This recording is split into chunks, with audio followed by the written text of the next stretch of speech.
This is Mason Web TV, powered by HCC. The following presentation on Mason Web TV, powered by HCC, is being brought to you by Hood Canal Communications, committed to providing quality services that exceed customer expectations in voice, video, data, and customer service, keeping our community connected since 1934. Mason County Public Health and Human Services Prevention Education Partners Substance Abuse Prevention Coalition. Mason PUD 3, connecting our community with safe, reliable, economical, and sustainable services 24/7. The Conklin team at Windermere Real Estate. When it comes to real estate, nothing compares to local knowledge. Mason County Public Utility District Number 1, Washington State's first public utility district, proudly serving the Hood Canal in Mason County since 1935. The Port of Shelton, promoting possibilities and providing economic benefit to our community. And Mason Health, united community, empowered people, exceptional health.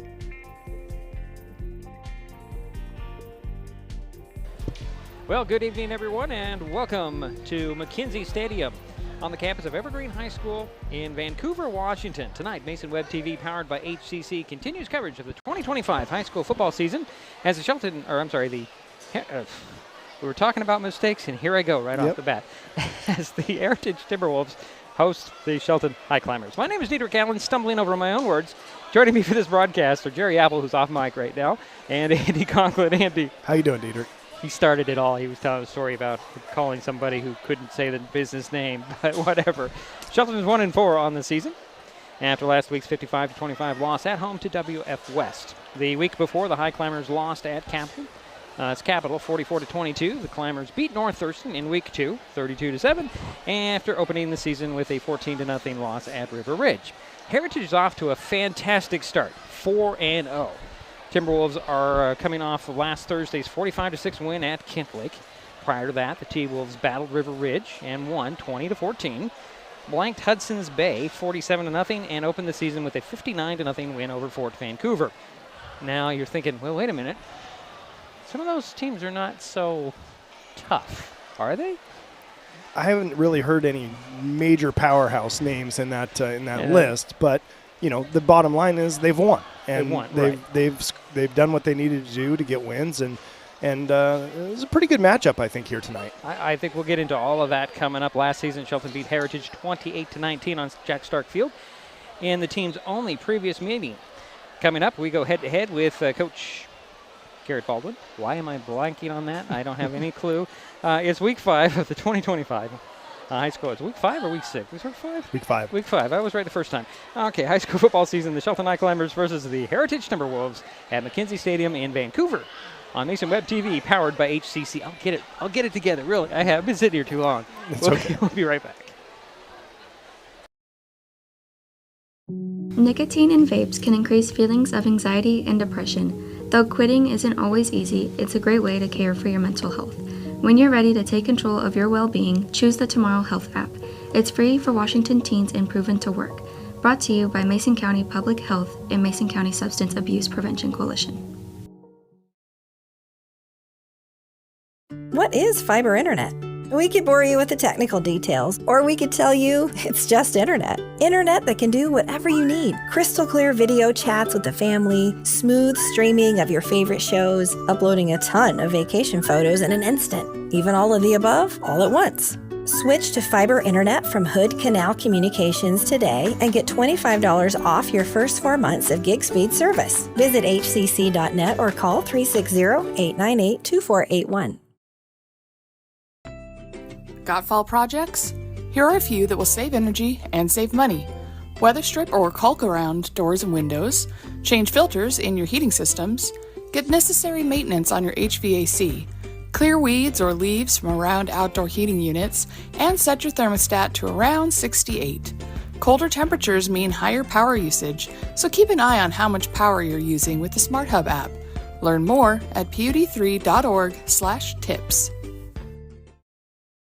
When it comes to real estate, experience matters. For over 40 years, the Conklin team at Windermere has been helping Mason County buy and sell homes with care, dedication, and local expertise. We are Jeff, Andy, Shelby, Chrissy, and Laura, your neighbors, climber sponsors, and friends. Thinking about selling or curious what your home is worth, or maybe you're ready to find the perfect spot to call your own. Simply scan the QR code and drop us a line. We'd love the chance to connect and help make your next chapter a great one.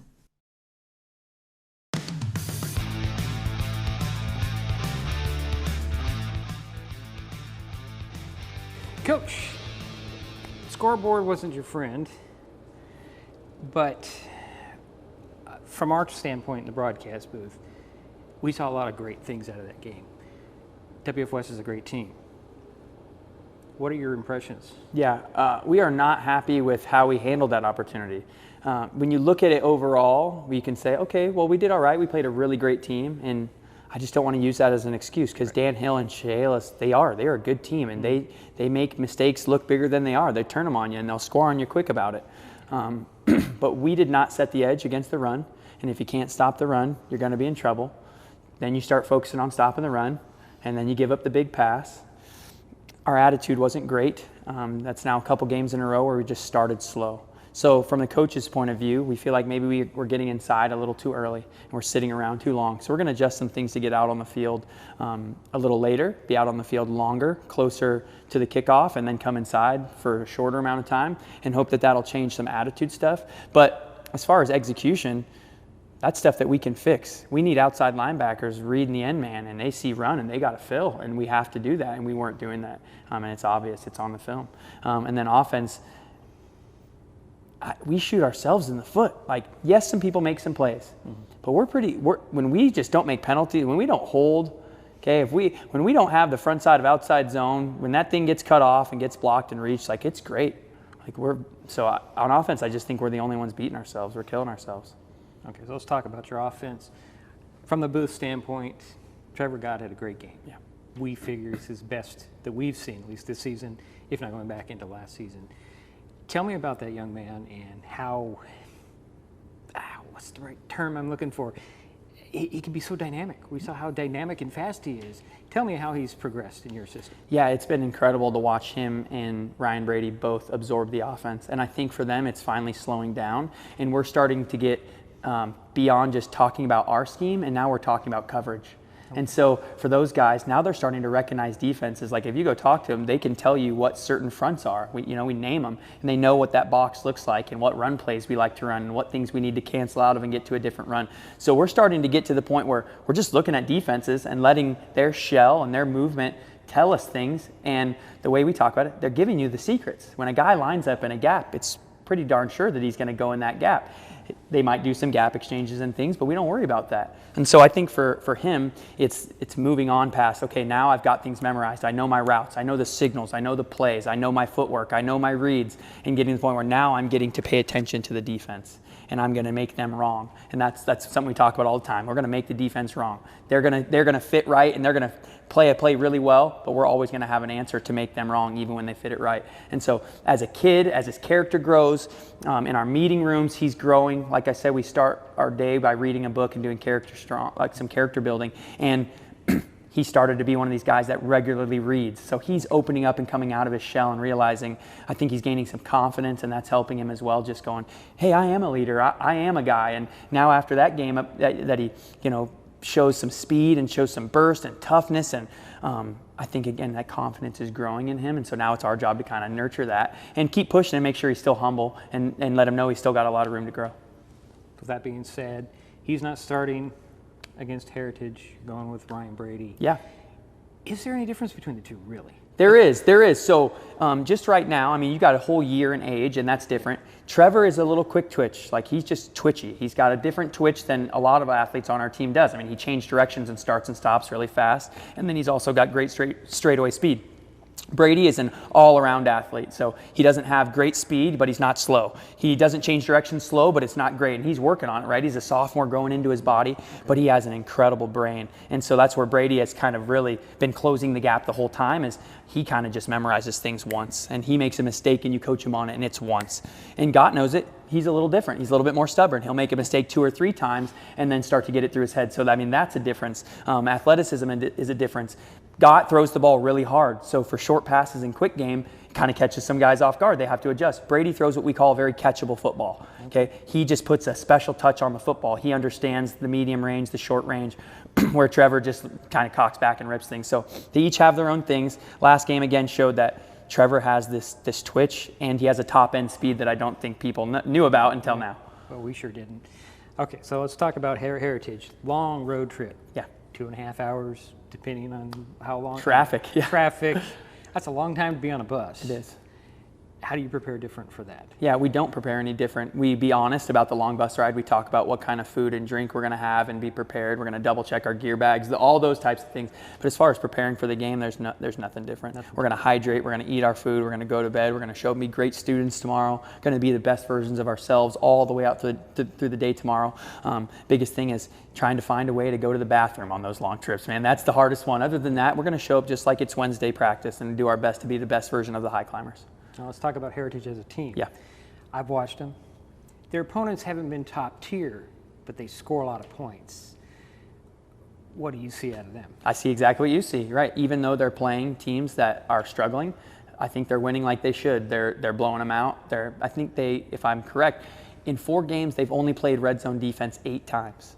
Okay. 8 snaps have their opponents been inside their 20. Mm-hmm. So that's different, right? And I don't think they've played a team like us, so that's going to be different for them. But at the same time, we're going to go play a team that I think has a ton of athletes at each level. They've got a really strong nose guard. They've got 2 good outside linebackers that are athletic and rangy and long. They have a great safety in number 11 I've seen that guy take away the ball on the ground in the air. I've seen him score twice, once off a fumble, once off a 90-yard pick six. And so they've got plenty of athletes. Just like I'd say every team we've played, if you make a mistake, like these guys have the athleticism to just take off and run away from you. So we've got to be careful. We've got to be disciplined. How we ended the day today, I told the guys, the team that makes the least amount of mistakes, the team that's the most disciplined, the team that executes the best is going to win the game. Has nothing to do with talent, those 3 things. Because I think that both teams have their strengths and weaknesses, and I think they play well off each other. So it should be a good game.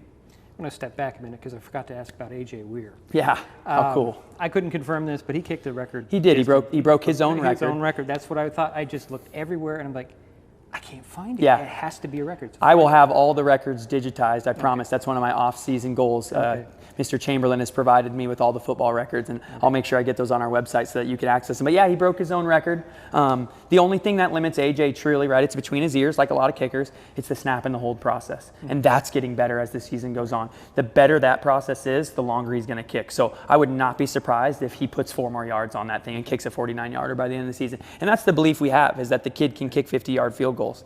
Again, it's protection, snap, hold, and time. Can we give it to him? Because the farther the kick, the lower the angle, faster that ball needs to be back there, and we need to get that thing off. But so proud of him. It's incredible. Well, he came just short of 48 Yep. a couple weeks ago. That was amazing. It is. Too. It was like, wow, that's NFL We have a stuff. real kicker, yes. Yeah, okay. Moving back to the trip and your team, we talked before the interview. Trevor's not starting. Just a personnel change, nothing serious with Trevor. No, Trevor's healthy. He's fine. We've had some stuff going on in our team, and so Brady was in line, and he needed to be ready, and he needed to be the starter for this week. So we proceeded this week in that fashion, and now we've come to learn that we're going to be able to have God as well. So both our quarterbacks are ready. Both are totally healthy, and they're ready to go. Okay. No other injuries to report? No. There was somebody who limped off the field last week. Yeah, we had Ira Vanderpool had a little bit of a hamstring, number 30. Okay. But no, he's done a great job working with Gable and made his way back, and he's ready to play. Okay. Well, good luck. Awesome. Thank you so much. Appreciate your time. Go Climbers. Go Climbers. What is gig speed internet? We could bore you with the technical details, or we could tell you that it's marathoning movies on your favorite streaming service with no interruptions, or having the grandkids over and not hearing a single complaint about your Wi-Fi. In other words, it's just what you needed. Switch to gig speed internet from Hood Canal Communications today and get $25 off your first 4 months. Visit hcc.net or call 360-898-2481. When the time comes for the assistance of real estate professionals, look to the team that has been consistently helping people buy and sell real estate for over 40 years in Mason County. Jeff, Andy, Chrissy, Shelby, and Laura from the Conklin team at Windermere Real Estate take great pride in our area and are proud sponsors of our community. If you are interested to know what your property might be worth or want to find just the right spot, scan that QR code and drop us a line. We'd be honored to help. If you're enjoying this broadcast, please give us a like on your favorite social media. Use the handle @MasonWebTV to find us on Facebook, YouTube, Twitch, and Blue Sky Social.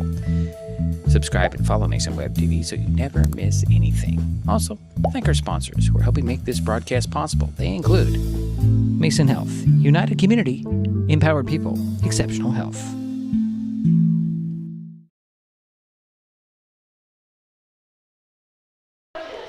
And welcome back to McKenzie Stadium in Vancouver, Washington, everyone. Heritage seniors being recognized right now.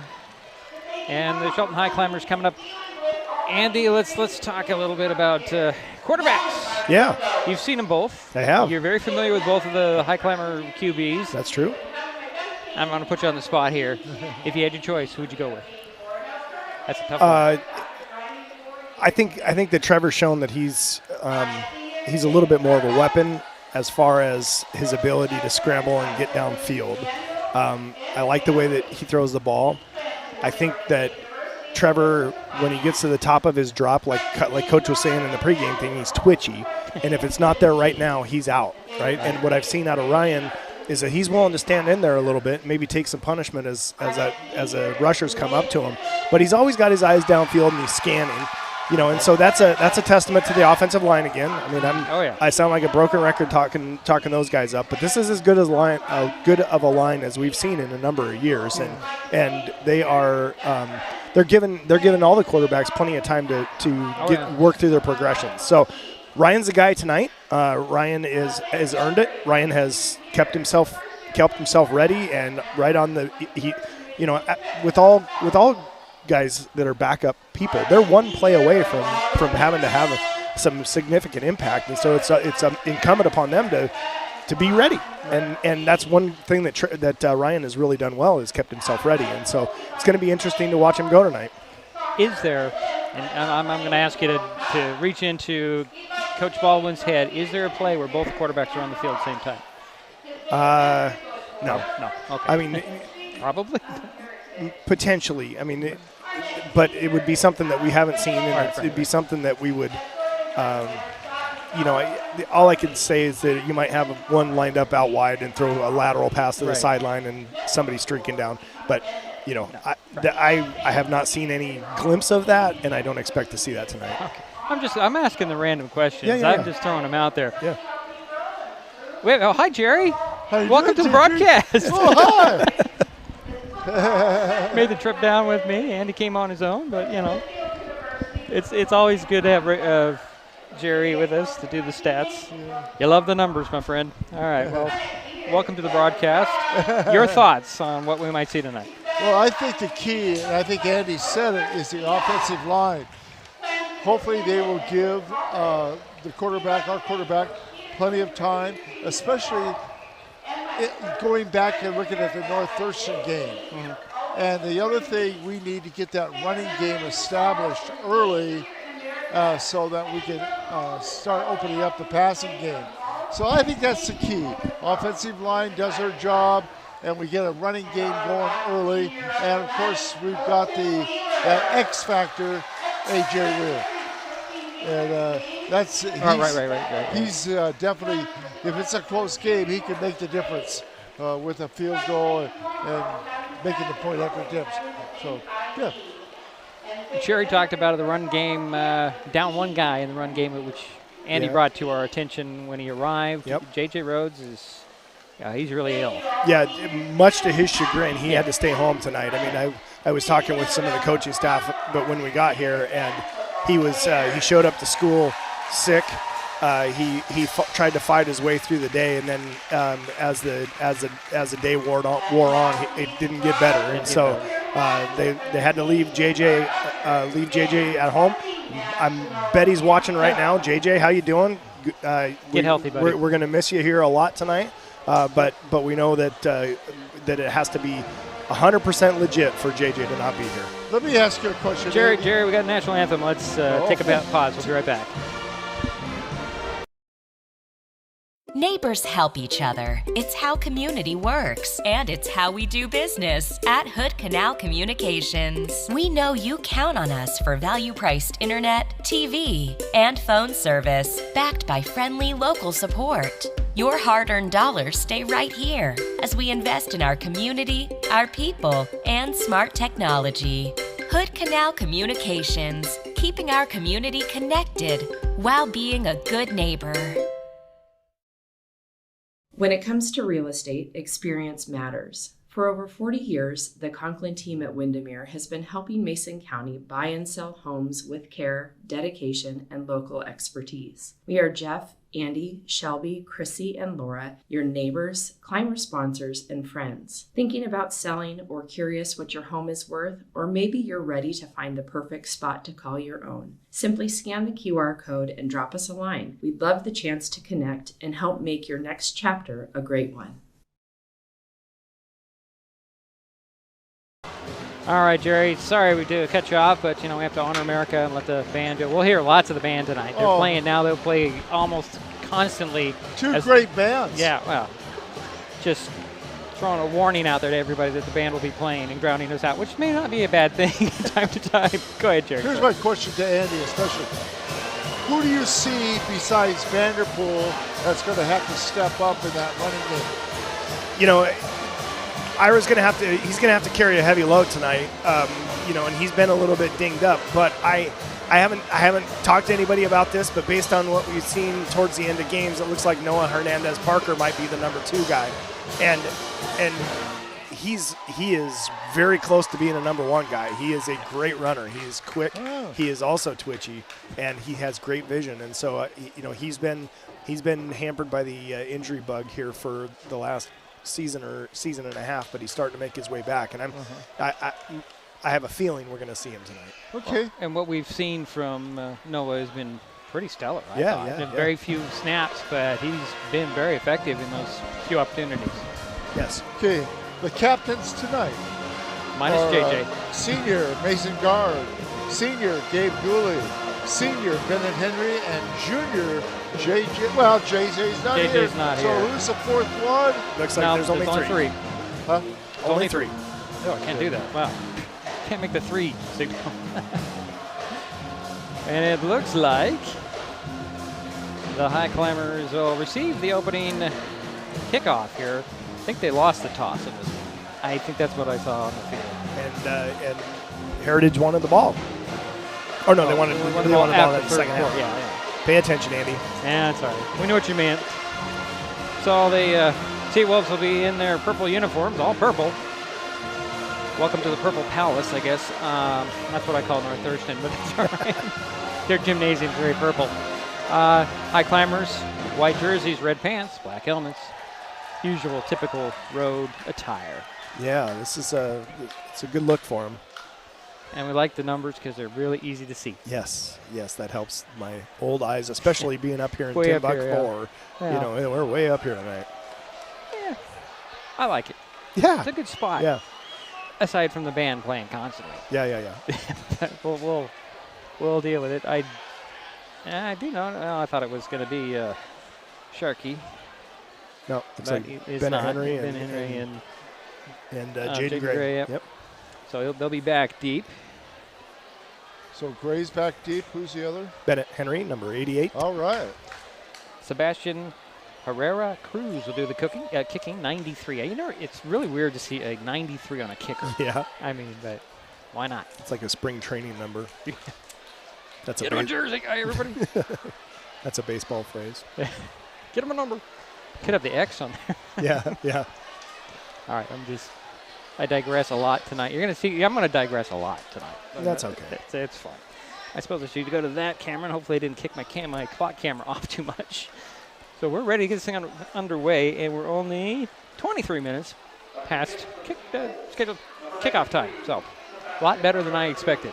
To be honest. Well, they had a running clock there in the fourth quarter of the last game. So yeah, it was, 56-9? Yeah, that was a blowout. Yeah, it was a run up in the kick, high end over end. It looks like Gray's going to take about the 6. Got a little run. Oh, boy, look at this. Up to the 40, got the kicker to beat here, or the guy in safety. Up the sidelines and out of bounds inside. Ugh. That's a good return and a great way to start for the Highclimbers. They can come out and set some pace down right now and just take control from the get-go. Great return. 32-yard line in Timberwolves. I was just calling them Timberline. What is going on? 62-yard return. Great return. So 1st and 10 for the Highclimbers from the Heritage 32. Just exactly the way the Highclimbers wanted to start this game. Short field. Let's go. That's his nicest return of the season. Ryan Brady work out of the shotgun for his first snap. Vanderpool to his right, 2 receivers on the far side, 1 on the near side, and Bennett Henry at the end of the line, about 2 yards back. Long snap count. And Brady's going to sling it, and it's going to be knocked down at the line of scrimmage. Incomplete. Yeah, quick little snag route to set up for Bennett, but one of those big guys up front got their hands in the way. It looks like number 63 got his hands on that. That's Adam Fredendahl. That's a big guys on those lines. We don't have heights on this sheet, but those are some big guys down there from our perspective. So pistol for Brady.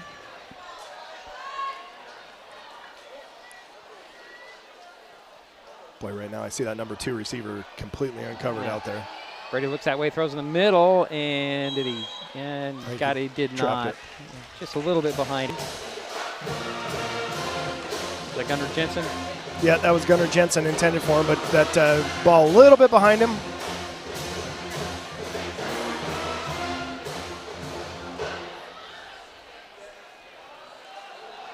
See the top of the screen, that number 2 receiver uncovered right now, and they're going to bring down number 11 and stack over the top of him here. So 2 on the far, 2 on the near. Out of the pistol goes Brady.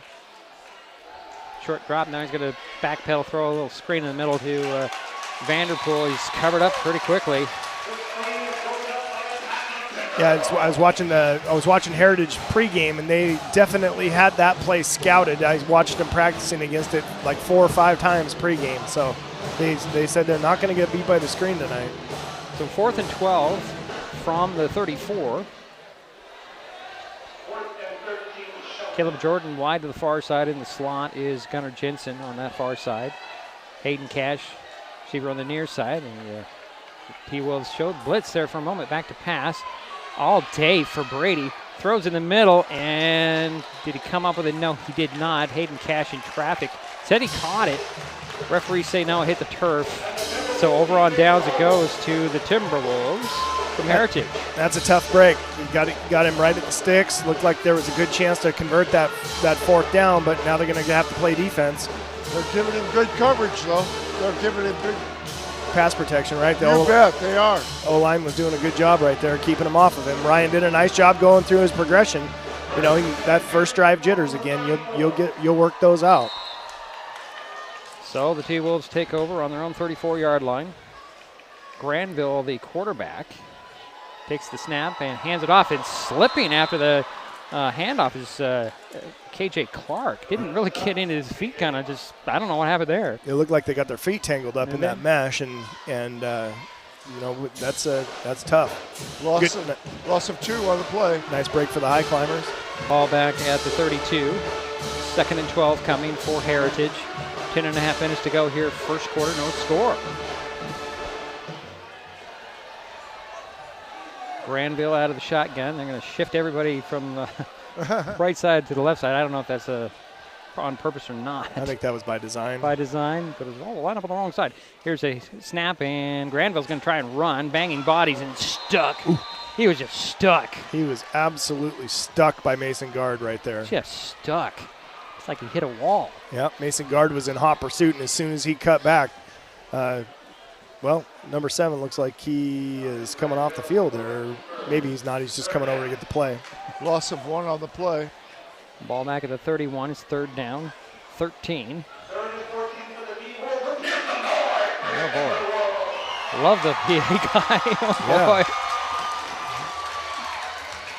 This is a big play for the Highclimbers. This is a good chance to get them stopped and get the ball back here. And get good field position. Yeah. Well, ball's at the 31 right now. Granville out of shotgun. And we have a whistle and a timeout. Real quick timeout while the T-Wolves saw something they did not like. Yeah, there was something that they didn't like, either alignment or it looked like it was an offensive alignment issue, but based on the way the coach has his arms folded. First time out of the ball game. You've been in that position, haven't you? Yeah. Sometimes you just can't quite make it work, and it's not going to work, and it's best to regroup and start over. Well, on the other side of the ball, this is a big play for a big down for the Highclimbers. This is a big play for Heritage here to show that they have their record is not just a fluke. Yeah. I mean, the thing about Heritage is, I watched a bunch of their film here in the last week or so, and they haven't played a team that's as physical as the Highclimbers, and that's the one thing that the Climbers have been really good at, is staying physical the whole time. And so it'll be interesting to see how they hold up, because the Highclimbers are coming. Right. They're here to hit. So 3rd down, 13 from the 31 are the T-Wolves as they break their huddle at the sidelines, head to formation. So far, the long bus ride has not harmed the Highclimbers. Yeah. So far. Shotgun again for Granville. 2-by-1, it looks like, and a back in the backfield. Back to pass on the rollout. Coming to the near side, he's looking downfield, keeps his feet, going to cut it up, and then run into a couple Highclimbers. Alberto Manzo, one of the guys in there on the play. Yep, and it was Quinn McKinnon chasing him down from the backside, and Gabe Gooley there too. I mean, these guys are going to pursue, and as soon as there's a cutback, he's going to meet somebody wearing a white jersey. Gain of 4 on the play. Brings up 4th down and 8, and it looks like it's going to be a punt. Punt formation for the T-Wolves.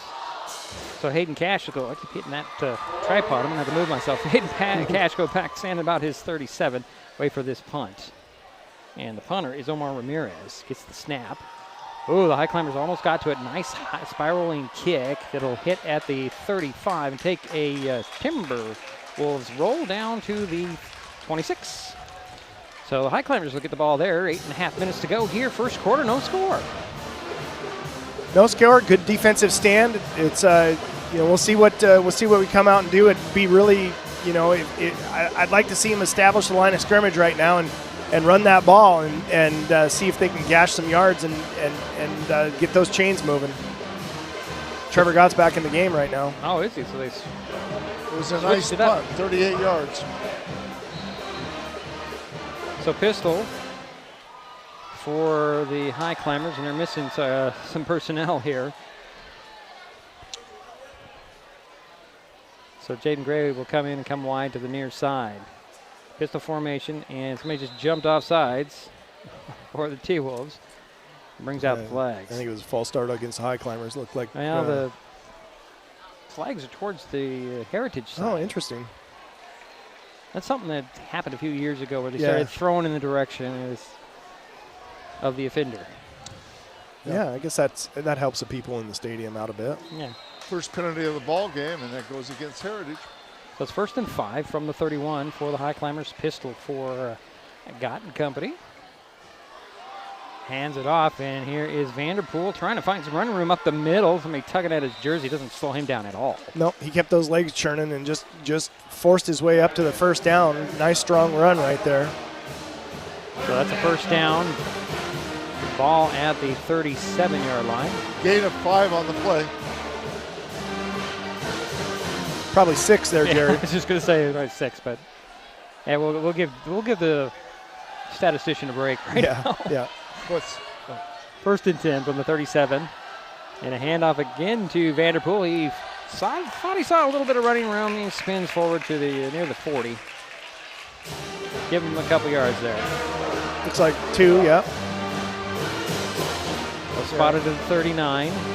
2nd down and 8 coming. 7:45 to go, first quarter, no score. Highclimbers with the ball. Trevor got out of the pistol. He's got two receivers on the near side, one on the far side.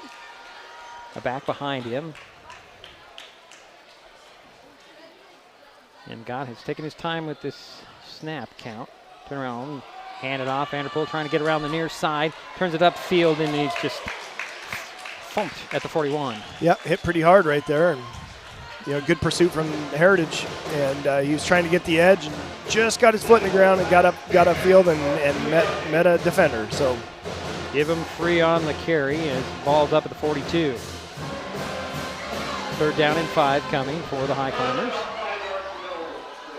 Vanderpool's out. Yep, hustling off the field. Can't see who the back is. Shotgun forgot. Oh, it's a faked handoff to Troy Green, and Gott can't find any running room.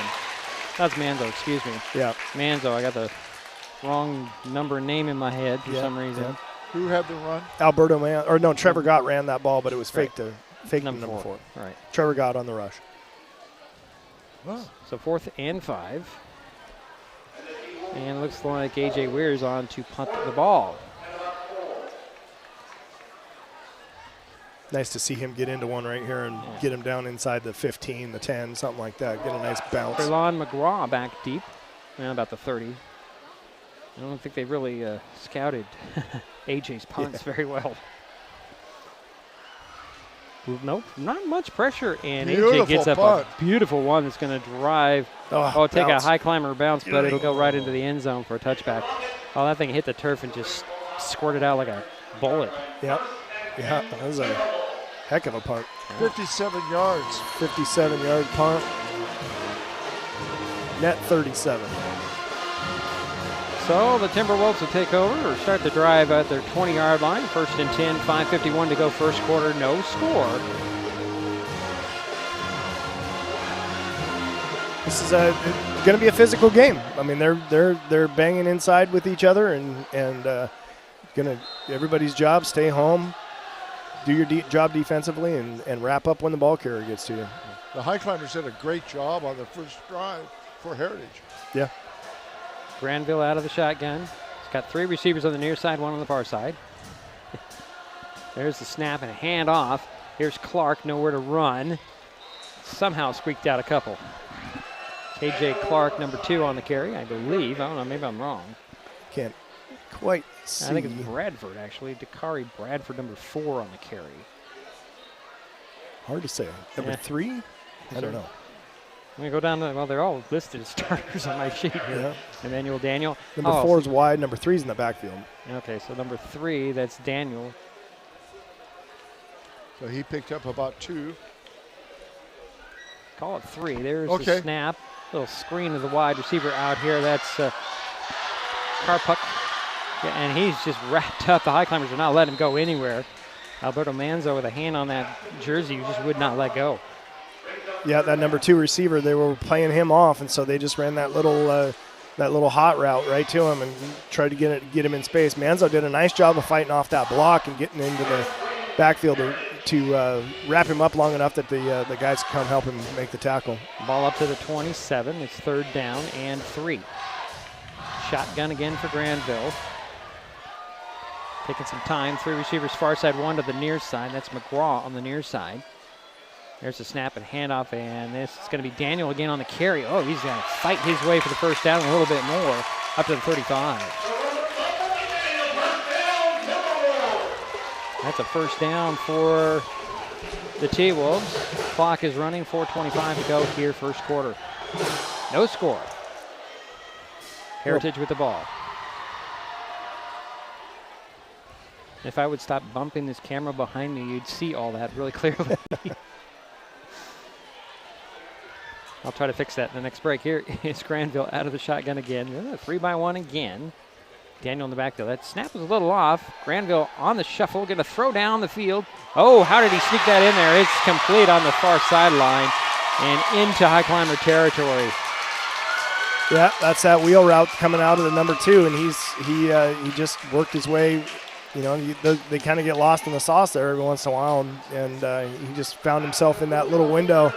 We call that a window fade. You don't throw that super deep, but it's behind the corner in front of the safety, and that's a great place to attack. 33-yard pass play. Ball at the 35-yard line with Highclimbers. 1st and 10 for Heritage. 3:55 to go here in the first quarter. Shotgun again for Granville. They'll hand it off, and here goes Daniel. Emmanuel Daniel breaks it outside, slips another tackle to the 20. Inside the 10 now, he's spun down by Hayden Cash. At the 7, wow. 28-yard run. Yeah, they just caved down the right side of that defensive line, and he had nothing but running room to the outside. Made him pay. 3rd first down for Heritage. It's the 1st and goal from the 7 for the Timberwolves. Got a new back in there, number 22. That's Isaiah James. He looks like a bit of a load. Yeah, he does look like a big boy.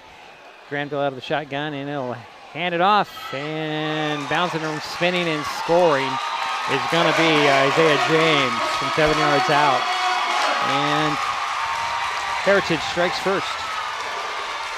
Yeah, just a little outside zone play, and he's a load, but didn't look like anybody touched him on the way in there, so it doesn't matter how big he is.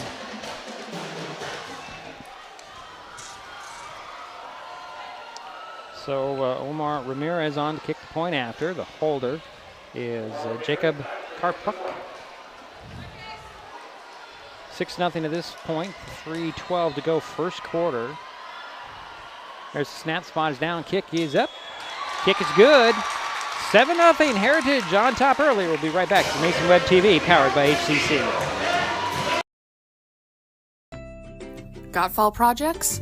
Here are a few that will save energy and save money. Weather strip or caulk around doors and windows, change filters in your heating systems, get necessary maintenance on your HVAC, clear weeds or leaves from around outdoor heating units, and set your thermostat to around 68. Colder temperatures mean higher power usage, so keep an eye on how much power you're using with the Smart Hub app.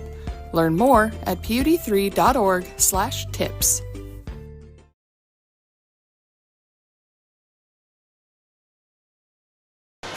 Seven nothing. Heritage on top. What are you chuckling about over there, Jerry? What's that? What are you chuckling about? Oh, this was upside down. I was trying to help my buddy here. I don't think he needs it. Oh no, I'm looking here, I'm looking there. I'd be surprised if they kick this to Jaden again. Yeah, he's back there at the 5. Bennett Henry, the far hash mark, up the 10. And this is Herrera Cruz for the kickoff. That's a squibbler on the ground that, they're going to let bounce in. Let it go in, let it go in, let it go in. It goes all the way into the end zone for the touchback. That's smart play. Yep. Ball's just squirting like a, I don't know, what do we call that, a loose pig? Let's call it a squib. Squib kick, but the ball's just squirting around. Yeah. Nobody can get it. Bennett's a high IQ football player too, so he knew when it got down to the goal line he was going to be there if it needed to, but let it go in the end zone and get back to the 20. 60-yard kickoff. So 1st and 10 for the Highclimbers on their own 20-yard line. Trevor Gott comes back into the huddle as QB.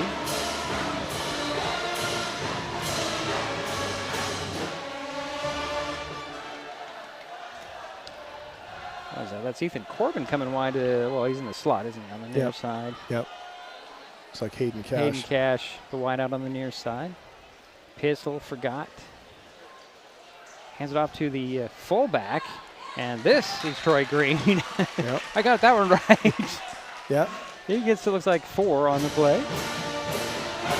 Picking his way around. Yeah, they're going to play all game. Yeah. Now, how much of that do you hear here on the field, what I want to know?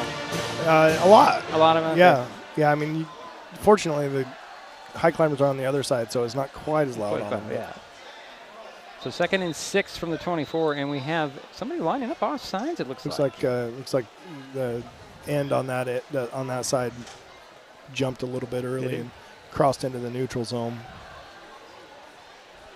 So that's a quick 5 on the penalty. And the second penalty, am I right, Jerry? Second Yes, penalty second on Heritage. penalty on Heritage for a total of 10 yards. So it makes it 2nd and 1 from the 29. This is an offensive coordinator's best friend right here, 2nd and 1. 2nd and 1. It can do anything, right? Yep. Okay. Pistol again forgot. Hands it off, and here is Vanderpool trying to find some. That number 11 just closed the gap there. That's Braden Oster. Just safety. Yeah. And he just closed that down.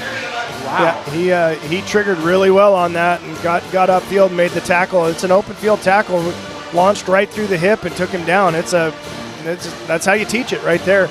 He'll put that on a reel to show coaches. No gain on the play. So 3rd and 1 for the Highclimbers at the 29. Shotgun forgot.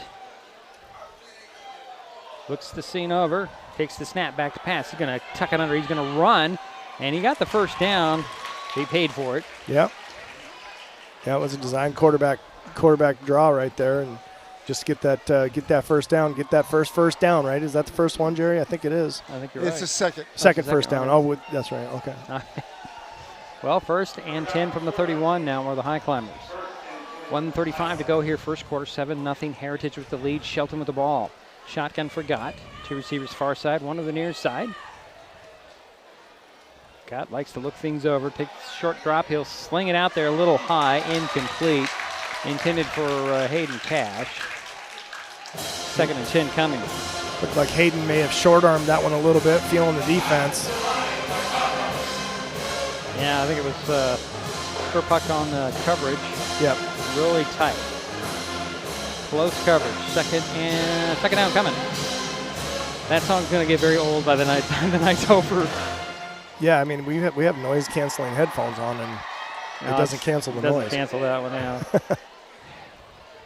Not complaining. Love it when there's a good band out there. It's great energy. It is. Shotgun again for Gott. And Gott keeps it after the fake handoff. Tried to slip a tackle. There's going to be a face mask on that one.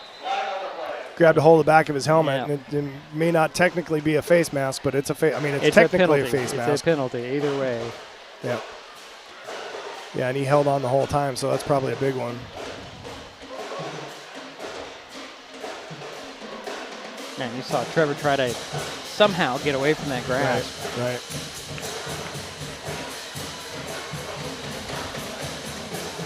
Let's see what they're going to call here. Obviously, face mask.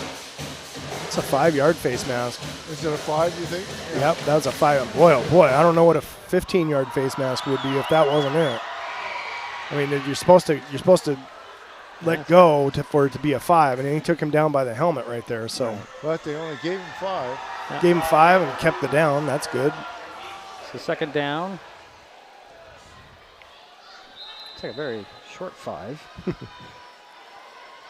So pistol forgot.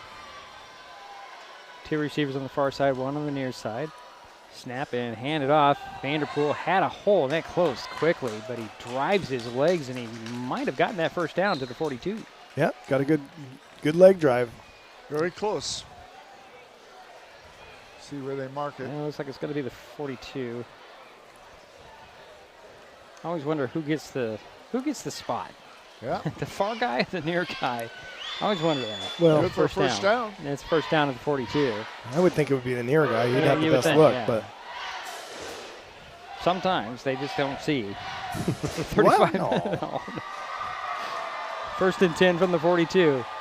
Caught out of the pistol, handed off to Vanderpool. Tries to come this way, turns the corner, get another high tackle there. It's that outside zone play again. They're trying to get that edge set, and they're just not sealing them to the inside. And Heritage is doing a heck of a nice job of fighting up, and they're spilling it, and then their force players there, and they wrap him up and take him down. 2 on the play. Yeah, 2-yard pickup, 2nd and 8 from the 44. Quarter's going to run out on him. And there's 1 quarter in the books. 7-0 Heritage. We'll be right back. It's Mason Web TV, powered by HCC. What is gig speed internet? We could bore you with the technical details, or we could tell you that it's marathoning movies on your favorite streaming service with no interruptions, or having the grandkids over and not hearing a single complaint about your Wi-Fi. In other words, it's just what you needed. Switch to gig speed internet from Hood Canal Communications today and get $25 off your first 4 months. Visit hcc.net or call 360-898-2481.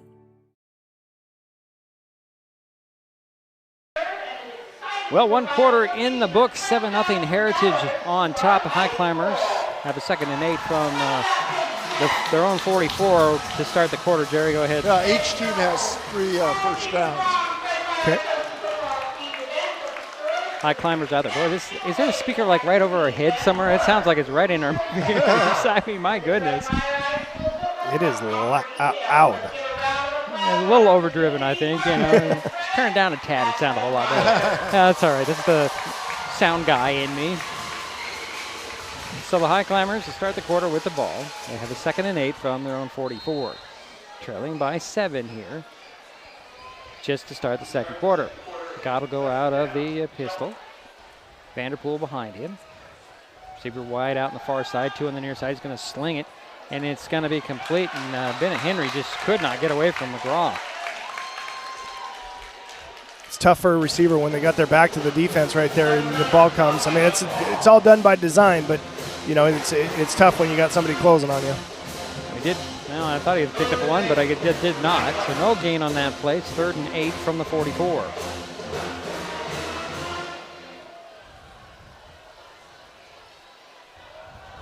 Pistol again for Gott. 2 receivers the far side, 1 to the near side. Vanderpool the back behind Gott. Turn around, hand it off. Nope, we're going to keep it and shuffle it to Bennett Henry. And Bennett will dive over a guy and get the first down. Yeah, that was a good job picking up that first down right there. It was a good little route. Nice throw. Bennett in space, and then first guy to meet him was safety, and Bennett's going to win that fight often. That was wrong. It is Fletcher Henry in the backfield. Oh. See 26 right there coming out. 26, yeah. I know that guy. Well, they're very short of the first down. They might mark him short. Yeah, I thought he picked it up. Where's the spot? It looks like the spot's right on the... Right, very close to the marker at the 48 of Heritage. Taking a lot of time here. Oh, there's a penalty? I didn't see the yellow hanky. What do we got here? That's a hold on the Highclimbers. Wow. Costly. Well, that was at the end of the play, so that brings them back to the 42. So it's 3rd and 10 now. I guess that was a first down, but the hold at the end of the play. You still give Vanderpool the credit for that run. No, that was Bennett Henry. Or Henry, I'm sorry. It's a pass. Bennett Henry, okay. There's the snap to Gott. Gott's going to set his feet, throw down the middle. Got a guy there. It's complete. That's Caleb Jordan. He just looked that right in there to his belly. Yeah, that was a good, strong throw from Trevor. He got back to the top of his drop, and he knew where he's going, and he sat there and he just delivered a strike across the middle, and Caleb hauled it in nice, and they got those chains moving. That's a big first down after that penalty. You know, it's nice to see them. Get some forward progress here and moving down the field. 34-yard line of Heritage are the Highclimbers. Out of the shotgun goes Gott. Back to pass. Going to fling it out there just a little out of the reach. It might have got deflected to the line of scrimmage. Intended for Bennett Henry. Yeah, intended for Bennett. Who caught that last pass for Shelton? 1-1. Thank you.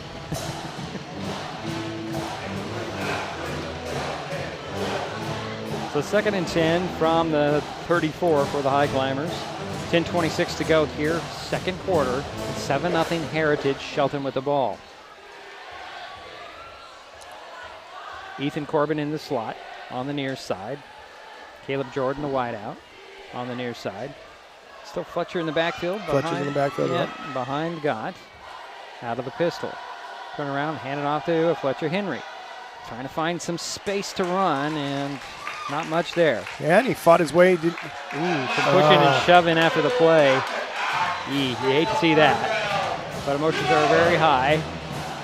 Yeah, that was completely unnecessary. But defending your teammate, yeah. But that's not an excuse. Got to keep your head, right? Yep. Bennett Henry's over here trying to negotiate with the side judge, and he's well, there's 2 flags. There are 2 flags. Let's see what they actually call here.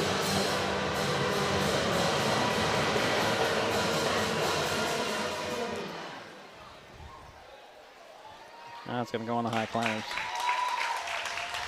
It's always that retaliation. Yep. Always. Yep. So push them all the way back, it looks like, to the 47. Yeah, another penalty on the Highclimbers. That's their second for a total of 25 yards. And that one was pretty crucial. That's an expensive one, that's for sure.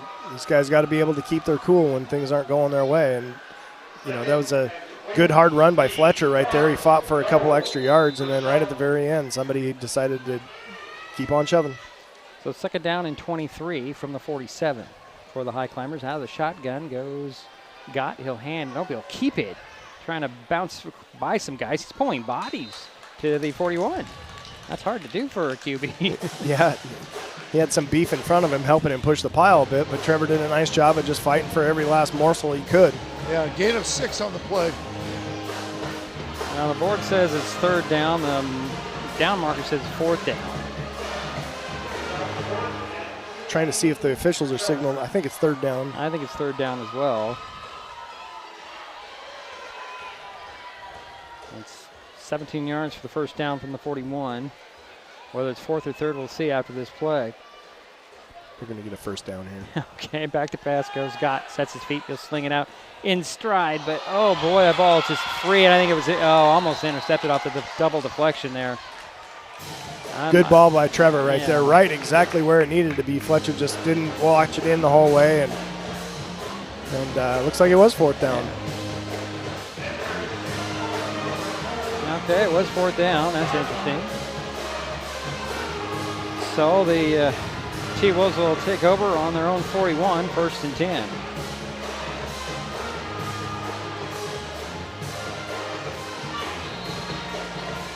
They lead this ball game 7-0, 9:16 to go here in the first half. I tell you, it feels like this first half has gone pretty quick here. Yeah, that's no joke. Just feels that way. It's 9 minutes left. Yeah. Still 9 minutes left, but it just feels like we're in a really fast pace. 3 receivers to the near side, nobody to the far side. Shotgunning for Granville. He'll hand it off, and this is going to be Daniel finding nothing but white jerseys in front of him. Looks like he lost one there. Yeah, he did lose. He was wrapped up by Dalton Kulbacki, and a nice tackle there in the backfield. A TFL, that's a tackle for loss. Right. That's an interesting stat. Yeah. It's like the yak yards after contact. Yep. I mean, tackle for loss is equal to a sack. I mean, it's true. So it's an important stat to keep. Yeah, 2nd down and 11 from the 40 are the Timberwolves from Heritage. Out of the shotgun coast, Granville. So it's already started. Daniel, the back beside him. Back to pass goes Granville. He'll just kind of lob one over to McGraw. Did he get his foot down? No, he did not. Just out of bounds. McGraw saying, yeah, I caught it. Now, referee says, no, you're way out. Yep. You can't, you got to bring a foot down. It's got to be on the playing side of the white line, right? That is correct, yeah.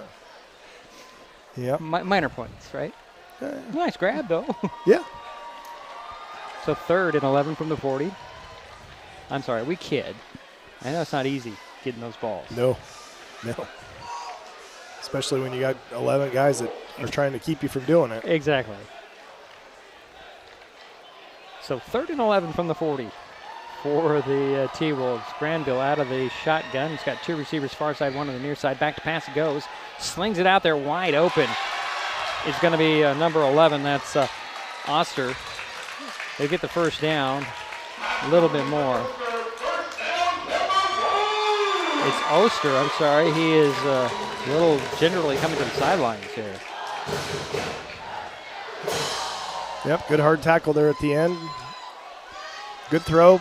He, number 11 right there, just went and found the soft spot in the zone, and the quarterback just ripped it out to him, and they got a nice little completion. Yeah, good for 14 yards. Ball's at the 46-yard line of the Highclimbers. Out of the shotgun again goes Granville with Daniel behind, a step behind him.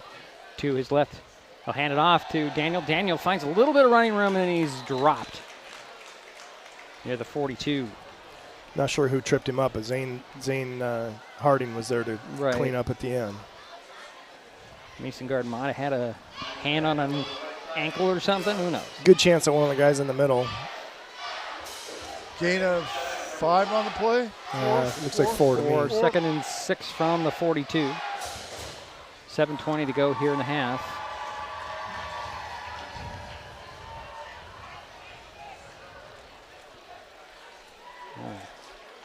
I often wonder if these wide receivers who leave the huddle early ever really get the play.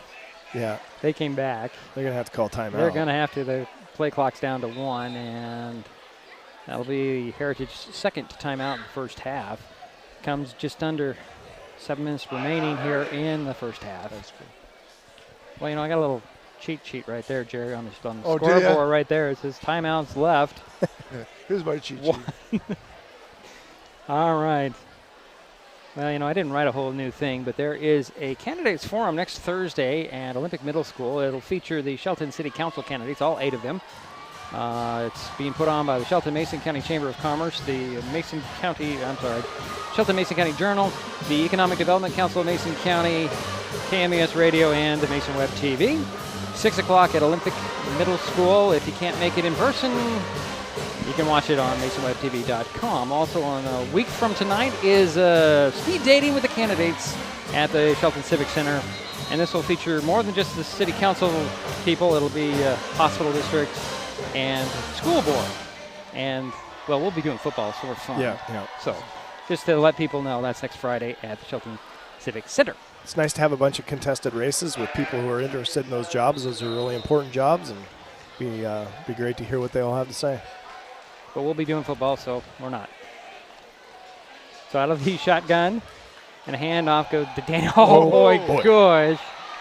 Mason guard 77, nothing but those 7s looking at the running back of Daniel on his back almost immediately. Yeah, I'm not quite sure how they gave him that much forward progress. It looked like loss of 4 to me. It was loss of 2, but it looked like 4 or better. Mason met him right at the exchange. Yeah, I thought that was a pretty good, generous spot for her. Yeah. 3rd down, 8 coming. Out of the shotgun goes Granville. Daniel behind him. 2 receivers near side. Back to pass goes Granville. Sets his feet. It's going to go long. Got a guy out there, and it is caught, but he's out of bounds, I believe. He never got a foot in. That was McGraw. He likes those sidelines. And good coverage out there by Caleb Jordan. Yeah, it's a good job by Caleb. He just kept his back to the play and just ran with the receiver. The receiver will take you where the ball's going when that ball's out deep like that. And so, you know, a lot of times you want to coach those kids to run vertical and then make their break late so that sideline's not that extra defender. But Caleb did a heck of a job making sure he stayed right in his pocket. So 4th down and 8, and it's a punting formation, and it looks like Kudas is going to be the punter. Gets the snap, rush on, and oh no, ran into him. And Jordan's just going to let this one roll into the end zone for the touchback, and there is a flag back there. It's going to be against the Highclimbers. Either roughing or running into. I was watching the ball. I didn't see what happened on there. Yeah, there was a white jersey. Would that be an automatic first down? Depends on if it's roughing or if it's running into. Okay. I'm going to say it's going to be the other way, the other kind. It's roughing. Yeah, it's roughing. Roughing the kicker is the call. That'll give Heritage first down. Okay.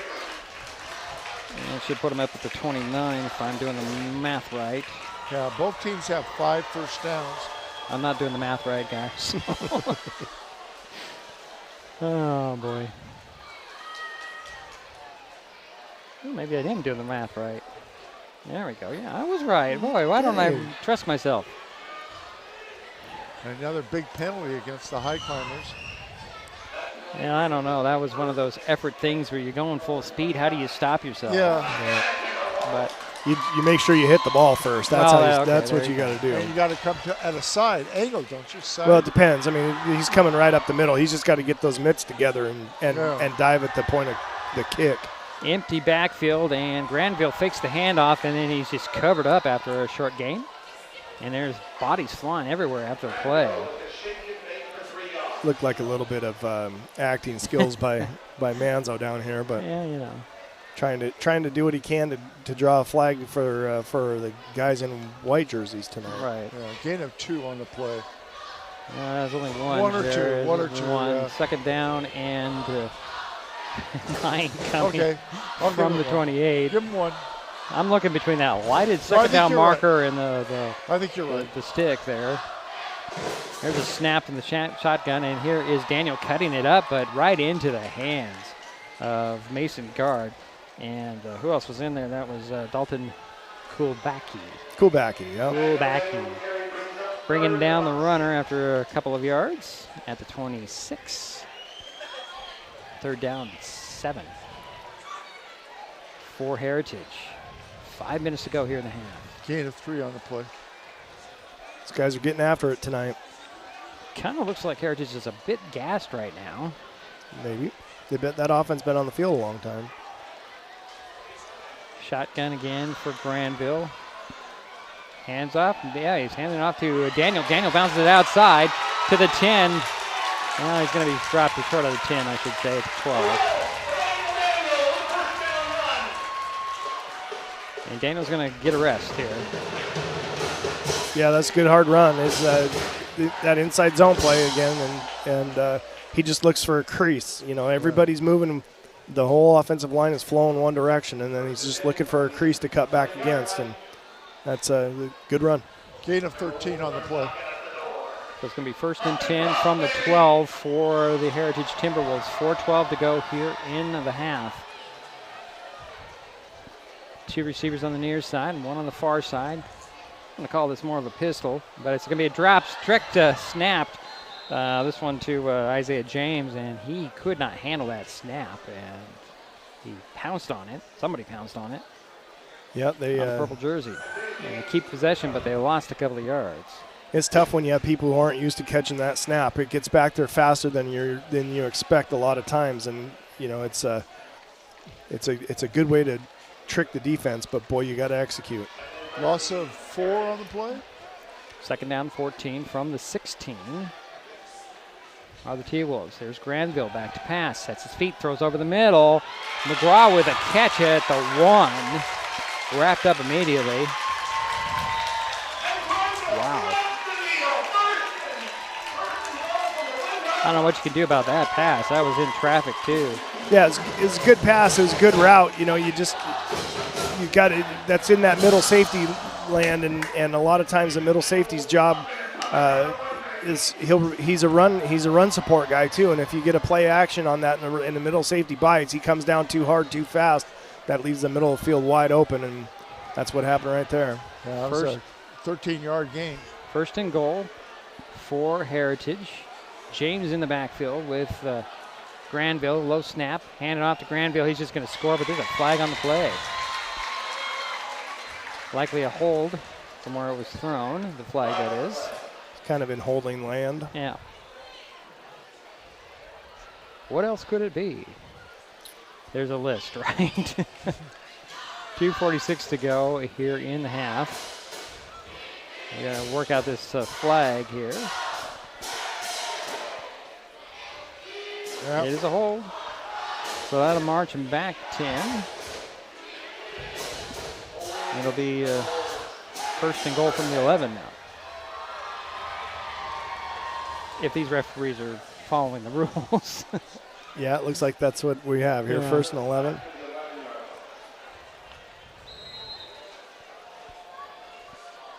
So here's 2 receivers to the near side and the shotgun for Granville. James still the back to pass goes. Granville looks over, avoids one guy, jumps and throws in the middle. It's caught. McGraw going backwards, turn around, gets to the 10, to the 5, going to be pulled down. Zane Hardy saved that touchdown right there. Yeah, that was an athletic move there by the receiver. He had nowhere to go, and another athletic move by that quarterback. That was dead on arrival, and they managed to squeak 9 yards out of that play. You hate to see your quarterback jump up in the air and throw a ball, though. That is for sure. Second down and goal from the 3 are the T-Wolves. And I think we're going to have a timeout on the field here. Going to be the Heritage's last timeout here in the half. 2:03 remains here in the half, and it's not been easy for Heritage at all, or the Highclimbers defensively. No. That was the 4th pass caught by McGraw. Oh, he's got some speed as well. I mean, that's basically what happened is he outran everybody. Right. Yeah, you get that flow, and everybody's flowing with the quarterback to the far side of the field right there, and then that jump pass, and then he had all kinds of room over here. It was a good job by Heritage right there to not block in the back, which you see a lot in that situation. But, it's a second goal from what looks like the 3 here, and Highclimbers going to have to dial up their defense and get it. The goal here is always a TFL or a takeaway, right? You want to get a tackle for a loss or a turnover. That's the entire purpose when you're inside the 5, and that's got to happen. And on the other side of the ball, Heritage would love to get a score here, and then they get the ball to start the third quarter. Yeah. But second down and goal from the 3. 2:03 to go. Shotgun again for Granville. Low snap, hands it off to James. No, he kept it on a little play action. It's picked off at the goal line. Caleb Jordan, he lost the ball. It's poked out of his hands and recovered by Granville, I believe, all the way back at the 29. So we have 2 turnovers there. Wow. TFL takeaway. Wow. Now, here's a question. It's first down for Heritage. Yep, that is a change of possession. It's first and 10 from the 31 going, or the 29, wherever the spot is. Yeah, the 29 going in. Wow. Good job by Caleb Jordan jumping that route. I mean, they had him on an island out there, and he broke underneath it. Saw it coming the whole way. Got to tuck that ball away. That's that ball security we were talking about before the game, Diedrich, where you just got to get that ball high and tight and take care of it at all costs. Well, Caleb was seeing a lot of green in front of him. And no doubt. Wow. See how fast Heritage is to close that out. And your quarterback recovers the ball. Yeah. That he threw the pick to. I mean, that's amazing. So first and 10 for Heritage at the Highclimber 29, a minute 27 to work. Shotgun again for Granville. 3 receivers on the near side. Another low snap. Granville on the rollout, throws, and it is caught out there by Karpuk, and then covered up quite nicely after that. Sharky French was one of the guys in there. McKinnon as well. Yep. Wow. Lots of guys there. So, yeah, Alberto Manzo, he's outside leverage on the number 1 receiver out here, and he's got to carry him vertical, and at the same time, he's also a flat defender. So that's a difficult position to be in. 6-yard pickup. Back to pass again. Granville looks to the far side. Now he's going to roll out. He's going to run into the arms. Waiting. Oh, the ball came out as well. And the Highclimbers say they have it. Let's see what the guys in the stripes say, though.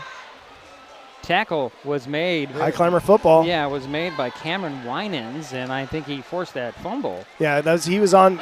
You could see him. That quarterback looked like a pork chop to him, and he was chasing him down, and as soon as that quarterback went to set his feet, number 7 there, Cameron was closing the gap, and he hit him from behind. That ball squirted free. Highclimbers take over at the 26-yard line, 45 seconds to work. Second turnover on Heritage. Got to work out of the pistol. They'll send 2 receivers to the near side, 1 to the far side. That's a big turnover right now. There it is. So Gott wait for the snap here. Surveying the scene, back to pass. Sets his feet, got lots of time, gets it to Gunnar Jensen. Jensen gets the first down up and out of bounds near the midfield. Wow. Good job right there. That was a nice little slow developing mesh play, and Trevor made a nice pump fake, which moved the safety off just enough to free Gunnar up coming in on the mesh, and then Gunnar did a nice job getting upfield as far as he could and getting out of bounds and getting the clock stopped. Well, ball is spotted at the 46-yard line, 1st and 10 for the Highclimbers. 42 seconds remain here in the half. 20-yard pass play. Highclimbers working with all 3 of their timeouts. Looks like they're spending one of them right here. And really didn't have to, but the communication might have been an issue. Maybe not. Maybe official timeout. It did look to me like Gunnar Jensen was out of bounds, more closer to midfield than in the 46, so that might be what they're talking about here. Yeah. But we don't know. We're up here. I'm just, okay, so we're biased. All right, let's face it. Somebody call New York and get the replay, but you get the replay official involved. Yeah. Oh, we just lost the camera there, so sorry, folks. We've been here so long. I'll have to swap out batteries at halftime. Well, they kept the ball at the 46, 1st and 10 for the Highclimbers.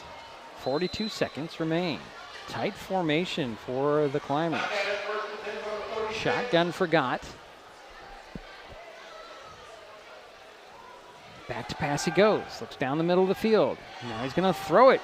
Got a guy there. Nice. Oh, almost a nice catch out there by Jaden Gray, but didn't quite haul it in.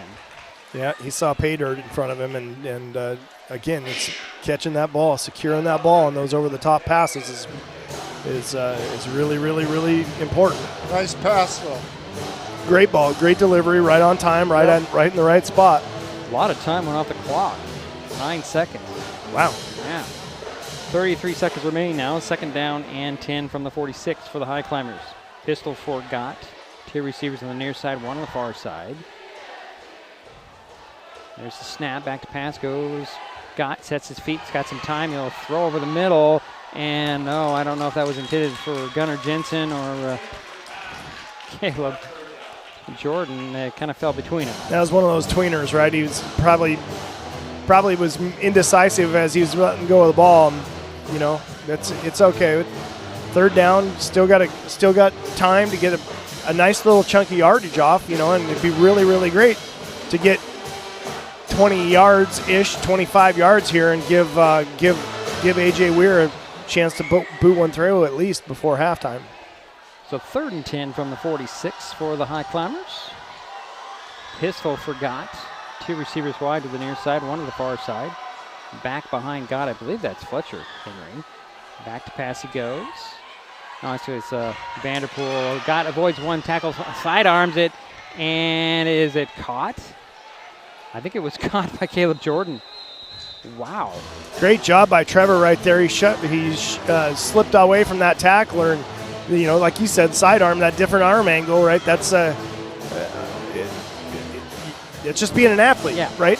Being an athlete's got to make plays, and they got a nice little timeout here with plenty of time to get a couple plays off, get down the field, score a touchdown would be amazing, but at least give yourself a chance to kick a field goal here.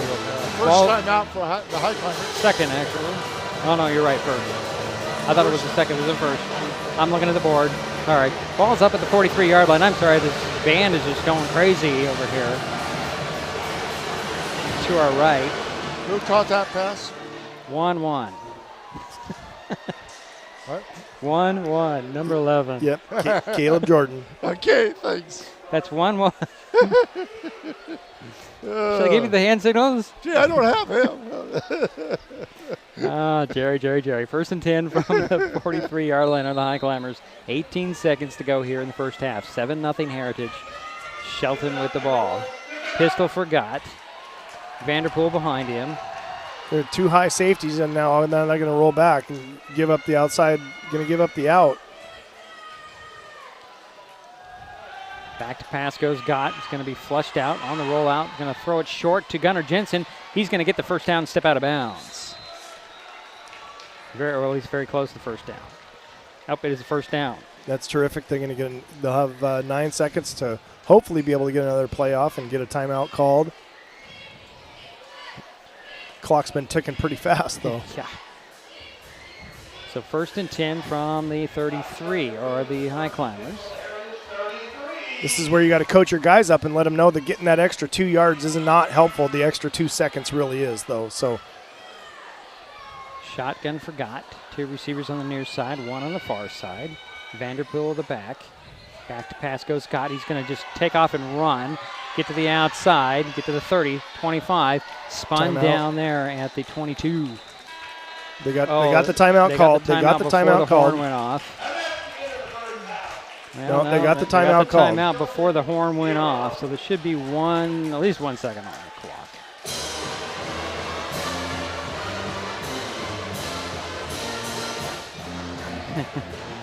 Clock operator has a halftime up there, but there's one more down here.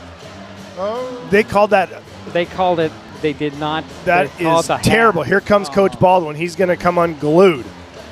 Yeah, I don't blame him on this one. The timeout was called before the horn went off, and Baldwin is not happy whatsoever. Yeah, that's. I mean, you called the timeout. I heard the horn, so there had to be at least 1 second left. This is a terrible, terrible, terrible decision that they're making right here. Well, it is halftime, 7-0 Heritage with the lead. We'll be right back. It's Mason Web TV, powered by HCC.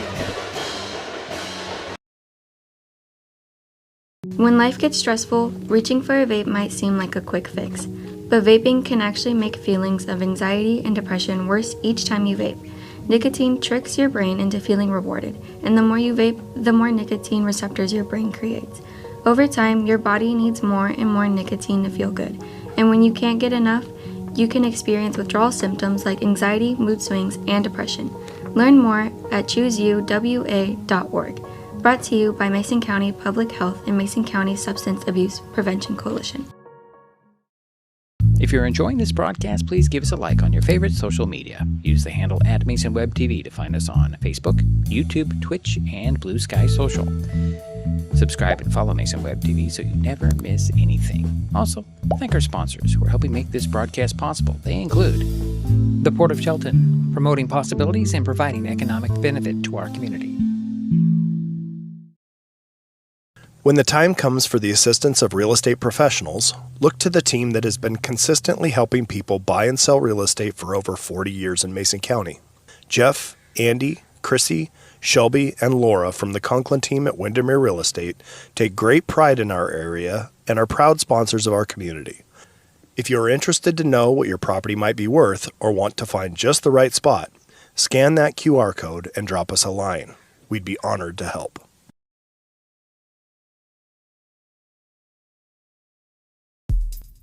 This presentation on Mason Web TV, powered by HCC, is being brought to you by Hood Canal Communications, committed to providing quality services that exceed customer expectations in voice, video, data, and customer service, keeping our community connected since 1934. Mason County Public Health and Human Services Prevention Education Partners Substance Abuse Prevention Coalition. Mason PUD 3, connecting our community with safe, reliable, economical, and sustainable services 24/7. The Conklin team at Windermere Real Estate. When it comes to real estate, nothing compares to local knowledge. Mason County Public Utility District Number 1, Washington State's first public utility district, proudly serving the Hood Canal in Mason County since 1935. The Port of Shelton, promoting possibilities and providing economic benefit to our community. And Mason Health, united community, empowered people, exceptional health.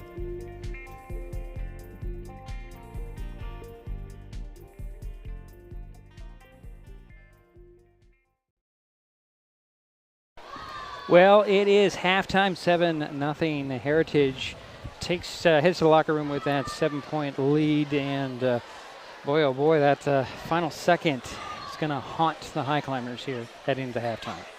Yeah, just that's a huge momentum killer, right? I mean, you had a chance to put 3 on the board and go in and have something great to talk about. Right now, they're all frustrated in there, but you know, that's over now. Right. You got to move on. You got to go in there and focus on the second half. It's a 7-point ball game. Right. You know, they had first and goal on the 2-yard line, and we got the turnover, we got the takeaway.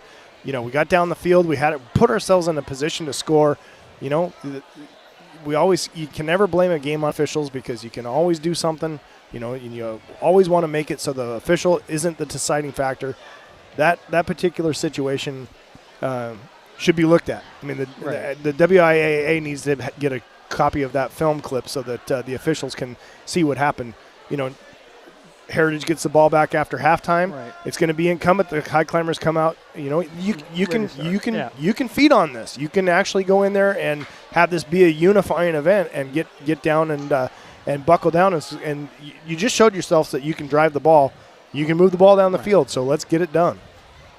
Exactly, and unfortunately on because I'm not on the ball, I didn't change the battery in the clock camera, so we didn't have that on our own video. But it's going to be out there. Oh yeah. Yeah. I mean, it'll be there for sure. I mean, darn it. Well, but I know for sure. I mean, as I said, you watched, you saw the timeout signal, then you said it, then the horn sounded. Yep. So in that whole situation, that's 2 seconds. Oh, absolutely. I mean, I'm trained to watch clocks and manage that kind of time frame, and you always set yourself up, and the coaches are going to be following the side judge down the field, and as soon as that goes out of bounds and the whistle blows, they're on him and they say timeout. And as I looked across the far side of the field there, Coach Baldwin's right there calling timeout. The official raised his hands up, waving it off. And you said it, and then the horn sounded. Right. And that is actually very, I mean, if anything, is 1 second, possibly 2. Yeah. Yes, 1 second, 2 seconds. It's irrelevant. You got the opportunity to get AJ out there and get him a nice kick and score. And but again, as I said, that's over now. That's over. And you have to move on. I was watching a clip with Roger Federer, great tennis player, the other day, who demonstrated, or he made this point really clear, and it was something that I was flabbergasted by this statistic. And he said in his career he played well over 1,000 singles matches, and in that time he won 80% of those matches. And everybody was like, well, yeah, you're Roger Federer, you were number one in the world for 15 years. Right. He says, but in those matches, I only won 54% of my points. Interesting. Which is a really interesting number. He says, what does that tell you? He says, if you make a great play, it's just a play and you have to move on. If a play is really bad, it's just a point, and you have to go move on. And so you can't dwell on the bad things. You can't celebrate the good things. You just have to go get the next one. And the one that you're in right now is the most important, and then the next one's the most important. And leave what's behind you. And that's the message that needs to be set at halftime right now. What happened right there is over. We have no control over it. Right. Time to go win a football game. Right. And you got another half to play, so let's do it then. Yep. All right, Jerry's busy totaling things up. We'll take a quick timeout. We'll be back with Jerry Applestats in just a moment on Mason Web TV, powered by HCC. What is fiber internet? We could bore you with the technical details, or we could tell you it's just internet. Internet that can do whatever you need. Crystal clear video chats with the family, smooth streaming of your favorite shows, uploading a ton of vacation photos in an instant. Even all of the above, all at once. Switch to fiber internet from Hood Canal Communications today and get $25 off your first 4 months of gig speed service. Visit hcc.net or call 360-898-2481. At the U.S. Center for Safe Sport, we see champions everywhere we look. In every sport, on every court, we're building a foundation to ensure all athletes are safe, supported, and strengthened. At the U.S. Center for Safe Sport, ending abuse is not just our job. It's our promise.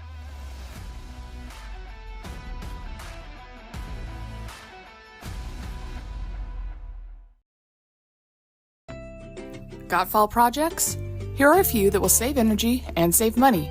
Weather strip or caulk around doors and windows, change filters in your heating systems, get necessary maintenance on your HVAC, clear weeds or leaves from around outdoor heating units, and set your thermostat to around 68. Colder temperatures mean higher power usage, so keep an eye on how much power you're using with the Smart Hub app. Learn more at pud3.org/tips. Neighbors help each other. It's how community works, and it's how we do business at Hood Canal Communications. We know you count on us for value-priced internet, TV, and phone service, backed by friendly local support. Your hard-earned dollars stay right here as we invest in our community, our people, and smart technology. Hood Canal Communications, keeping our community connected while being a good neighbor. All right, it is halftime here at McKenzie Stadium. I want to call it the McKenzie Bowl, but I don't know why. 7-0 Heritage on top of the Shelton Highclimbers after the first half. Jerry's got the statistical view of things. Okay, thank you, Diedrich. Heritage, they completed 6 of 8 passes for a total of 80 yards in the air. They had 7 first downs.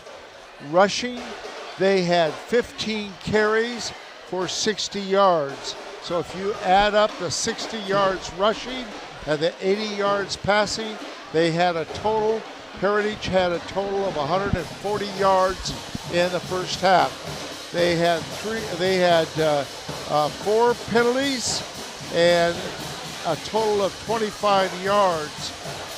They had 1 turnover. Heritage had 2 turnovers. One was an intercepted pass by Shelton, and the other was a recovered fumble by the Highclimbers. So Heritage had 2 turnovers. All right, for the Highclimbers completed 6 of 67 for 67 yards. 6 of what, Jerry? 6 completed passes for 67 yards. Okay. Trevor Gott completed 4 of 8 in the passing game, and Ryan Brady completed 2 of 5. So 6 completed passes for 67 yards. They had 8 first downs, so they had 1 more first down than Heritage. Rushing-wise, the leading rusher was Ian Vanderpool. He had 7 carries for 25 yards. So they had a total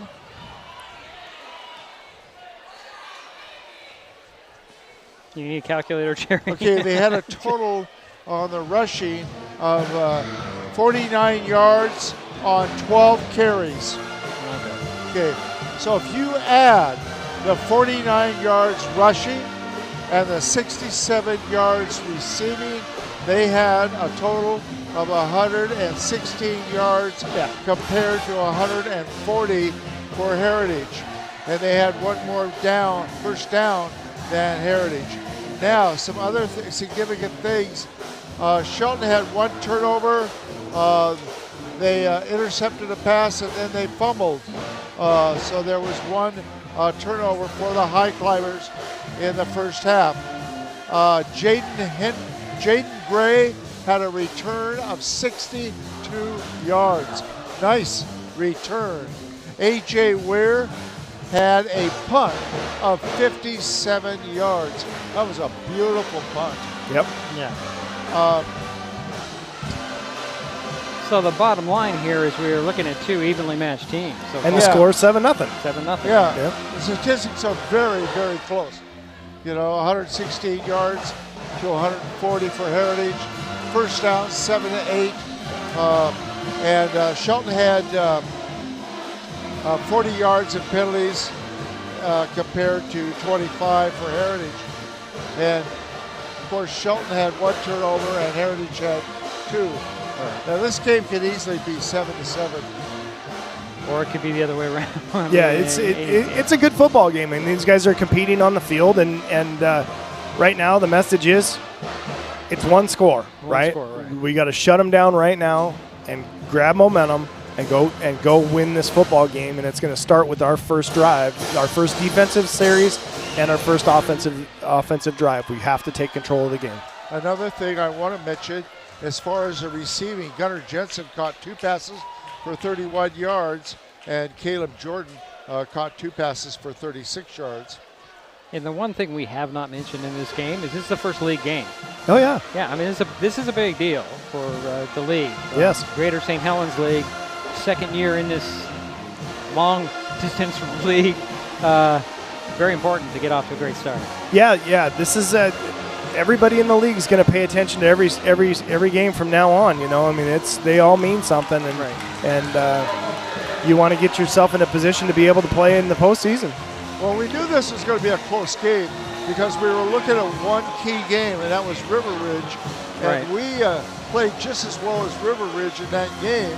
Just unfortunately, we didn't score a couple times. And we've improved since the River Ridge game. Oh, so definitely. I knew it was going to be close.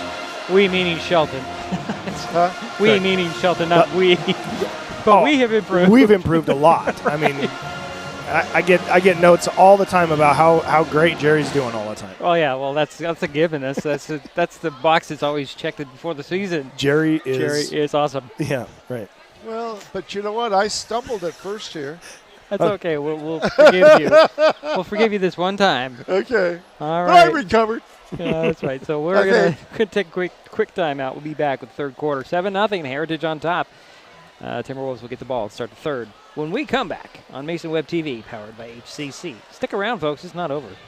No, it's not over at all. When it comes to real estate, experience matters. For over 40 years, the Conklin team at Windermere has been helping Mason County buy and sell homes with care, dedication, and local expertise. We are Jeff, Andy, Shelby, Chrissy, and Laura, your neighbors, climber sponsors, and friends. Thinking about selling or curious what your home is worth, or maybe you're ready to find the perfect spot to call your own. Simply scan the QR code and drop us a line. We'd love the chance to connect and help make your next chapter a great one. There's so many great things about life in Mason County, and Hood Canal Communications is proud to be one more. Headquartered in Union, we offer the speed and reliability your family needs, backed by hometown service and support. Whether you need to just check email or power all those Wi-Fi devices around your home, HCC has the right package for you. Stop by one of our friendly offices, call or visit hcc.net to learn more. Hood Canal Communications, keeping our community connected. Vape companies have a history of targeting teens. Now that they've been caught red-handed marketing to minors in Washington state and forced to pay millions in a major lawsuit, when it comes to your health, choose what matters. Choose you. Brought to you by Mason County Public Health and Mason County Substance Abuse Prevention Coalition. If you're enjoying this broadcast, please give us a like on your favorite social media. Use the handle @MasonWebTV to find us on Facebook, YouTube, Twitch, and Blue Sky Social. Subscribe and follow Mason Web TV so you never miss anything. Also, thank our sponsors who are helping make this broadcast possible. They include Mason County Public Utility District Number 1, Washington State's first public utility district, proudly serving the Hood Canal in Mason County since 1935.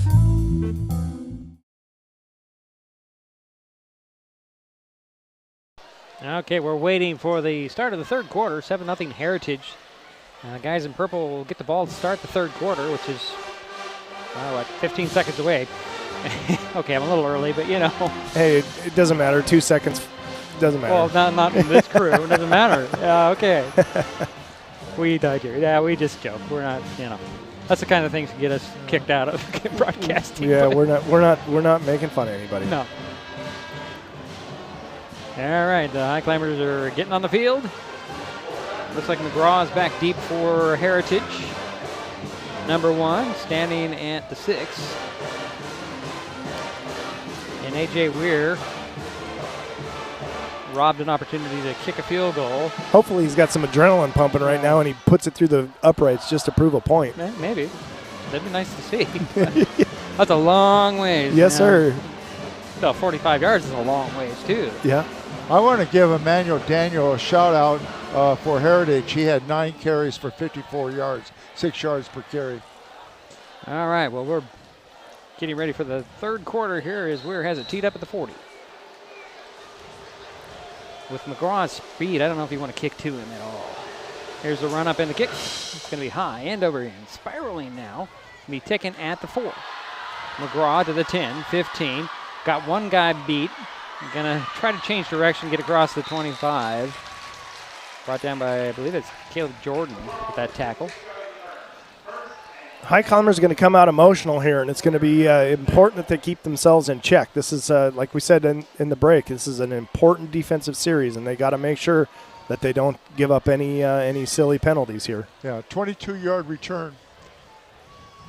1st and 10 for Heritage on their own 27-yard line. When you get these rosters, I really would like to have height and weight. So we know, because Granville does not look like he's more than 5'8". Yeah. 5'9", maybe. Yeah. You know, I know people fudge lineups all the time, but, you know, it's nice to know. So shotgun for Granville. 2 receivers near side. They'll hand it off. Here's Daniel. Daniel tried to find a seam. Ends up running over Mason Guard for about 4 yards. Thought I saw a flag out there, but I did not. I'm glad. Yeah. We don't want laundry early. Nope. The down marker is off. I see that. Maybe they had the same battery problem I had. It's going to be 2nd and 6 from the 31. Oh, they got it on now. And we have an inadvertent whistle, I believe. When the play clock on the field is not working either. Oh, now they got it. All right. Granville out of the gun again. Hands it off, and Daniel trying to find some running room on the outside, goes to the middle and gets maybe 2. Dancing around back there, looking for that window, but it was not there. They did a nice job of filling those gaps. I like the way he's pretty dramatic about his change of direction. Yeah. That's athletic. I mean, that's a lot of force to be putting on those joints, and he's light on his feet, and he's able to make those jump cuts. Ball's at the 33, 3rd down. Like a about 4? Long 4. And Granville's he lives out of the shotgun. Daniel beside him. Receiver wide to the far side. And the flag goes flying and the throw down the sideline. It does fall incomplete. Intended for McGraw, but, you know, that's that holding area. Yeah. Yep. All right, take the down here. Incomplete pass. I'd probably push him back. Push him back, okay. That's assuming that it is a hold. Looks like they're going to decline it. Yeah, I think I would, yeah. They're going to decline that penalty, brings up 4th down.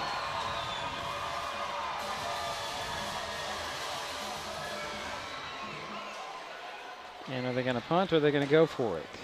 Well, they should punt, I would think. Well, looks like they get now they come out. Bringing out the punting unit. Yeah, it was like some of them were going and then they went back to the sidelines. Now it's going to be punting. Are the the Heritage T-Wolves. Got to get somebody back deep. There goes Hayden Cash. Omar Ramirez will do the punting for the T-Wolves. Watch the hard count here. There's the snap. Highclimbers are coming in again. Ooh. Boy, it's going to be a fair catch. Nope, it's a get away from it. Oh, it takes a Highclimber bounce at the 45, and it'll be down at the 47. Smart play by Hayden Cash. He didn't call here. It looked like he was calling for fair catch. He just waved his arms away. Stay away, stay away. Yep, good job by Hayden. Yeah. And that was a good break for the Highclimbers. That was only a 20-yard punt. Exactly what the doctor ordered right there. They get a nice stop with the on defense, and then they got the ball in good field position. Yep. Now they get to go down and put a score on the board. 1st and 10 from the 47 are the Climbers. 10:15 to go, 3rd quarter, trailing 7-0. Hayden Cash goes wide to the far side. Vanderpool in the backfield with Gott, and I believe that's going to be. I say it's Troy Green, but I can't see. Out of the pistol, handoff, stutter step. That's Troy Green, gets to midfield. And, it came down pretty hard on that knee. He's in pain. Yeah, he's hurting. He's up. He's up. Oh, but he's still in pain. And it's not his knee, it's his arm, it looks like. Gain of 3 on the play. Nice little inside run to the fullback right there. And it will be 2nd down and 7 coming for the Highclimbers as they're going to trot Green off the It might have just been one of those elbow stingers. I'm feeling that, I feel that. But he's a tough kid. Yeah. He wants to play. Yeah, but if he goes down and they got to stop the clock for him, he's got to come off the field. Does he for that one play? Yeah, at least. He's got Fletcher Henry in at running. Well, actually, Fletcher's going to play fullback, isn't he? Yep. Because Ira Vanderpool is coming in as a running back. So 2nd and 7 from midfield. Clock is wound to 10 minutes to go, third quarter. Long snap forgot, high snap, handed off to Vanderpool. Finds that running room that kind of closed quickly, but he did get up to the 45. Got a nice push there. Yeah. The one thing he does is he keeps moving forward after contact. He's not afraid to mix it up. So 3rd down and 2. Yeah, gain of, I'm going to give him 6 or 5. 5. 5? From the 50 to the 45, Jerry. Yeah, I know. I know. Give me a bad time. Talk about simple math again, Jerry. All right. 3rd down and 2 from the 45. Shotgun forgot. High snap. Gott's just going to run, hesitate, try to drive his feet, and he's going to be dropped after a 1-yard pickup. Yeah. 4th and 1 at the 44, depending on the spot. He didn't really wait long enough, I think, for that quarterback draw. Yeah, you gotta give yourself one little click to let those blocks develop a little bit, and he's anxious. He wants to get there, which is great. Oh, I'm sorry, it was not God. It's Ryan Brady. Ryan Brady's in. Okay. I thought it was God, but it was Ryan Brady. At least he's in for this play. So we'll go in the pistol with Vanderpool behind him. 6 on the play clock. Now it'll be shotgun. 2 receivers on the far side. 2 on the shot play clock. Snap gets off. A handoff to Vanderpool. No, it's Brady trying to run, and he did not get there. And that'll be over on downs for the Climbers. They'll turn it back over to Heritage. Tough run right there. He's trying to squeak out that last little yard, but Heritage is right there on the spot. And got him, looks like a little bit of a loss. Yeah. Ball will be spotted at the 45. 1st and 10 for Heritage. But I definitely think they should have gone for it like they did. Oh yeah, I'm all for it.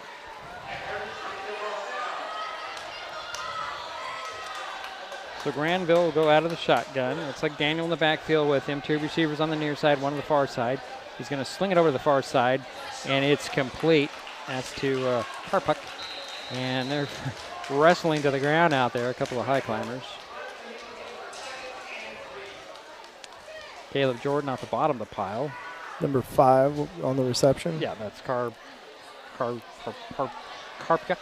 Okay. Karpuk. Gain of 8 on that play. Number 5. Actually, Jerry, only 7. Not to correct you, but it's only 7. 2nd down and 3 from the 48 of the High Climbers. A short 3. Okay. Short 3, long 4. Whatever. Shotgun again for Granville. He's going to hand it off to Daniel. Daniel makes one guy miss, gets in the secondary, and try to break it outside, and breaks another tackle, gets to the 30. Wow. Actually, no, that's not. That's KJ Clark on the carry, number 2 instead. Oh, wow. Good hard run there. Yeah. These guys are very, Clark and Daniel are very similar. Yeah. In their abilities and the way they move and look. 2 and 3, and I'm assuming, and I should never assume. So 1st and 10 at the 30. Shotgun again for Granville. This time Daniel is in the backfield, and a handoff to him. And that time the High Climbers stopped him after 3 yards.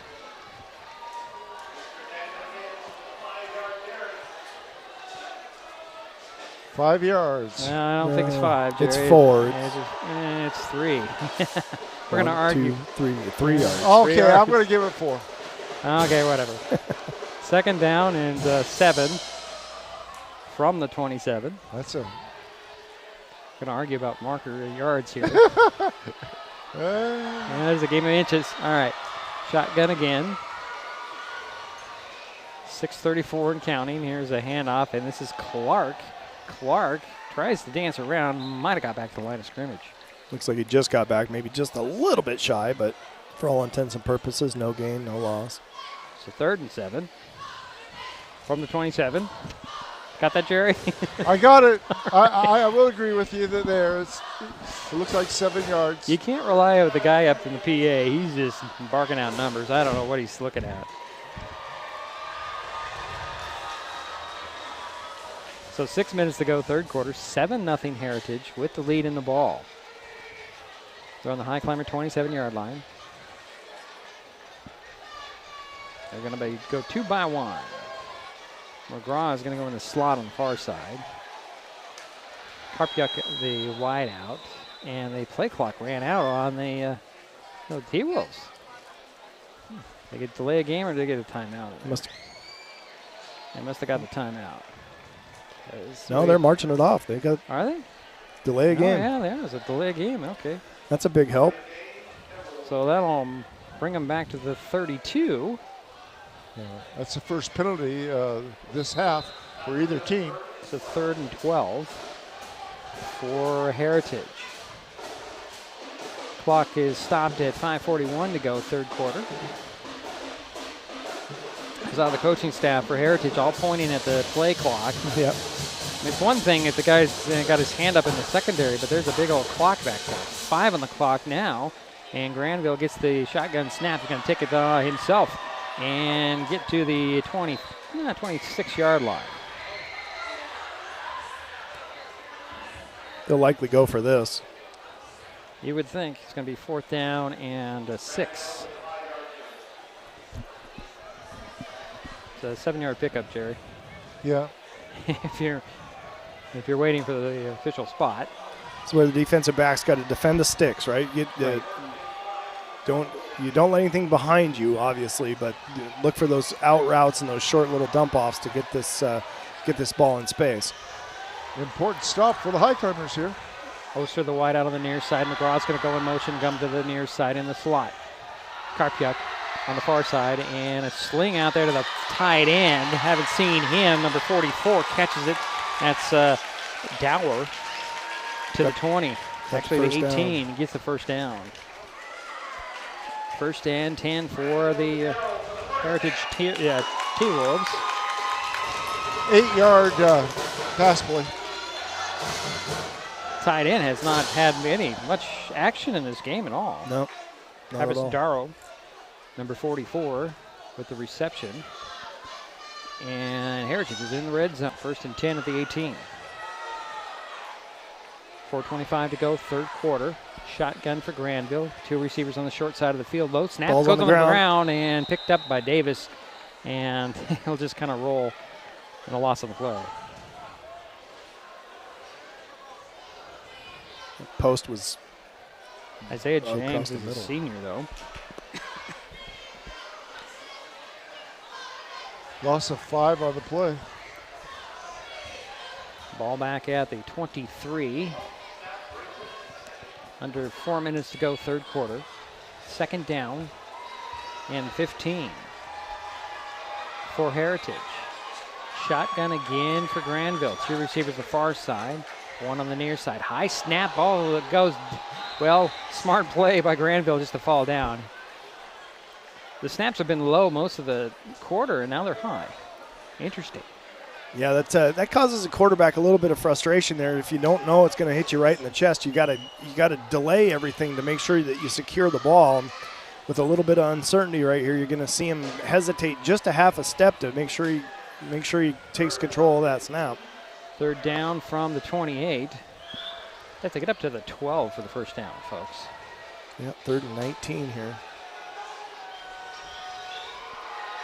I'm sorry, take that back. They got to get back to the 8. You're right. I'm not doing the math again. Shotgun again, 2 by 2, and Granville's going to tuck it under and nowhere to go. Brought down. Fletcher Henry. We read that one really well. Yeah, that was a great tackle right there by Fletcher. He saw that and triggered right when he needed to and made a nice little open field tackle. To give him 2 yards on the carry, and it's 4th down. I saw Granville head to the sidelines. Yeah, he comes over to get a play. Okay. I thought he was heading and they're sending him. No, Fletcher's only a sophomore? Yes, Fletcher's a sophomore. So the Timberwolves are going for it. 4th down, 18 from the 26. One receiver on the far side. Back to pass out of the shotgun goes Granville. He looks for the end zone down the middle. He throws, and it's knocked away, incomplete. Good defense there. The Highclimbers were all over McGraw. Yeah, McGraw says he McGraw's caught been their big target, hasn't he? McGraw was asking for a flag, saying he was being tugged on. I don't think that was true at all. I don't know if he intercepted that ball. That was the case, I think he intercepted that ball so that they're gonna get the ball at the 20 instead of the 30. 26. It's a 6-yard difference. Turnover. Oh, was it? Yeah, I guess it was. Was that Zane Hardy with a pick, I think? Yeah, I think Zane got that. And he also is being looked at by Gable Lacey right now as he comes up kind of gimpy. Yeah, he's walking off. He's a tough player. He's going to be in the mix a lot. So interception in the end zone. Highclimbers have the ball on their own 20-yard line. 2:06 to go here in the third. Yeah. Ryan Brady still in there at quarterback. And third turnover on Heritage.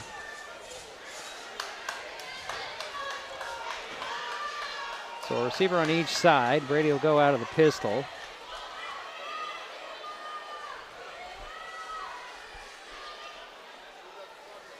Long count, handed off. This is Ira Vanderpool up across the 25, the 26, maybe the 27. Good hard run there. Just a little bit of read option there. And well, Ira doesn't look like he's hitting any kind of gear, but first he's just kind of running, waiting for something to open up so he can shift gears, and it doesn't quite develop. 6 yards for Vanderpool. So second down and 3. Same formation, opposite side. This time Brady is going to keep it and avoids one guy. Now he's going to tuck under a run. Got a lot of green grass or turf. There's going to be a block in the back over there. Is out of bounds at the 39. Did you see a flag? I did not see a flag, but I saw a block in the back.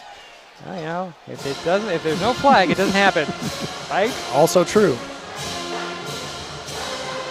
Spot the ball just shy of the 40 at the 39. Yeah, 12-yard gain. And I got to give Ryan Brady a lot of credit for getting out of that grasp and avoiding the sack. Here he is in the shotgun, handed off, and I believe this is going to be Noah Hernandez. Parker, I believe. Looks like a short gain of 2. Yeah. Noah in there at running back. Saw that burst of speed once he got the handoff. Yep. Ball's at the 41. Second down and 8. Under a minute to go, third quarter. Pistol again. Looks like that might be Fletcher Henry in the backfield. Behind Brady, I can't quite tell. I think it's Ira. Is it Ira? And yeah, it's Ira.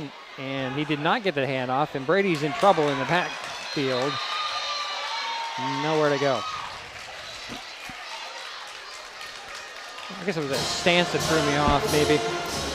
So it looks like a 6-yard loss back at the 35. Yeah, a little play action there. Ryan was waiting for something to develop downfield, and it just wasn't opening up as fast as he needed it to. 15 seconds to go here in the third. About a 5-second difference between game and play clock. So the Highclimbers don't have to run a play here. But they do. Back to pass goes Brady. Looks down the middle. Got a lot of time. Throws in the middle, and he just threw it short of Bennett Henry. Yep, threw it. He was too wide on that throw, and that's the quarter. Yep, we're through 3. 7-0 Heritage. We'll be back with the fourth on Mason Web TV, powered by HCC. What is gig speed internet? We could bore you with the technical details, or we could tell you that it's marathoning movies on your favorite streaming service with no interruptions, or having the grandkids over and not hearing a single complaint about your Wi-Fi. In other words, it's just what you needed. Switch to gig speed internet from Hood Canal Communications today and get $25 off your first 4 months. Visit hcc.net or call 360-898-2481. We head to the fourth, I was going to say fourth inning. I don't know why, but fourth quarter of play. I don't know. You guys got me thinking baseball too much lately. You know, it is a fun time to be a baseball fan. It is a fun time to be a baseball fan. It's not that I'm not a baseball fan. I just don't follow Major League Baseball. I got you. But I might now that the Mariners are involved. See, like I've said, I'm a fair weather fan. Yeah. Tomorrow against Detroit. Yep. So it's 4th down for the Highclimbers. 4th down? 4th down. 4th down. Okay. I'm so confused. All these lit up numbers here. I'm getting confused. The Highclimbers at their own 35-yard line. They have to get to their 49 for the first down, and it looks like A.J. Weir's on to punt it away. McGraw back about the 25-yard line waiting for this punt from Weir. Oh, and there's St. Harding on the field. Now Heritage did not put any rush on. This time they're going to come a little bit. And here's the boot, end over end, a little short out of bounds. And coach for Heritage says it's at the 45. Keep going, Stripes. And they're going to put it at the 40. Now they're going to 43, 44. All right, yeah, okay. 44, all right. I guess the coach is right. So Heritage takes over, leading by 7. 11:46 to go in the ball game now. I don't know why I said that. Could we just start the 4th? All right, I'm losing it, man.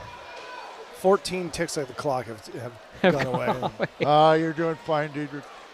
It's going to be a fun ride for you back home there, Jerry. All right, 1st and 10 for Heritage on their own 44-yard line. I don't get to fall asleep. I don't know.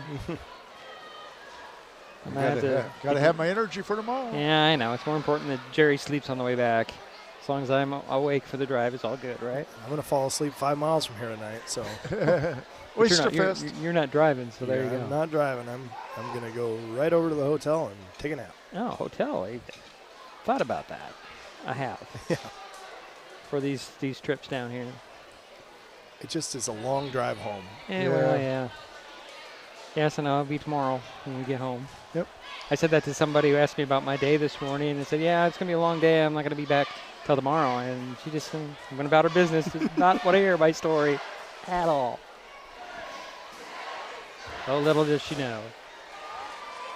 All right, 1st and 10 for the Timberwolves at their own 44-yard line. Shotgun again for Granville. 2 receivers far side and 1 to the near side, and it's a handoff to Daniel. He'll have to dive back to the line of scrimmage. He might have eked out a yard there somehow. Silas Hoff met him in the backfield, and he was able to fall forward back to the, looks like the original line of scrimmage. No, they did not give him that 1 yard that I saw. So no gain on that carry. Yep, I got a 0 on there. All right, so you're on top of it. Andy's on top of it. I'm just looking where the kids are. I don't know. So 2nd and 10 from the 44. It's getting late, guys. 2 receivers go wide to the far side. Oster and Karpyuk. Leaves McGraw down here on the near side. Back to pass. Granville takes a hit and throws high, and it's intercepted.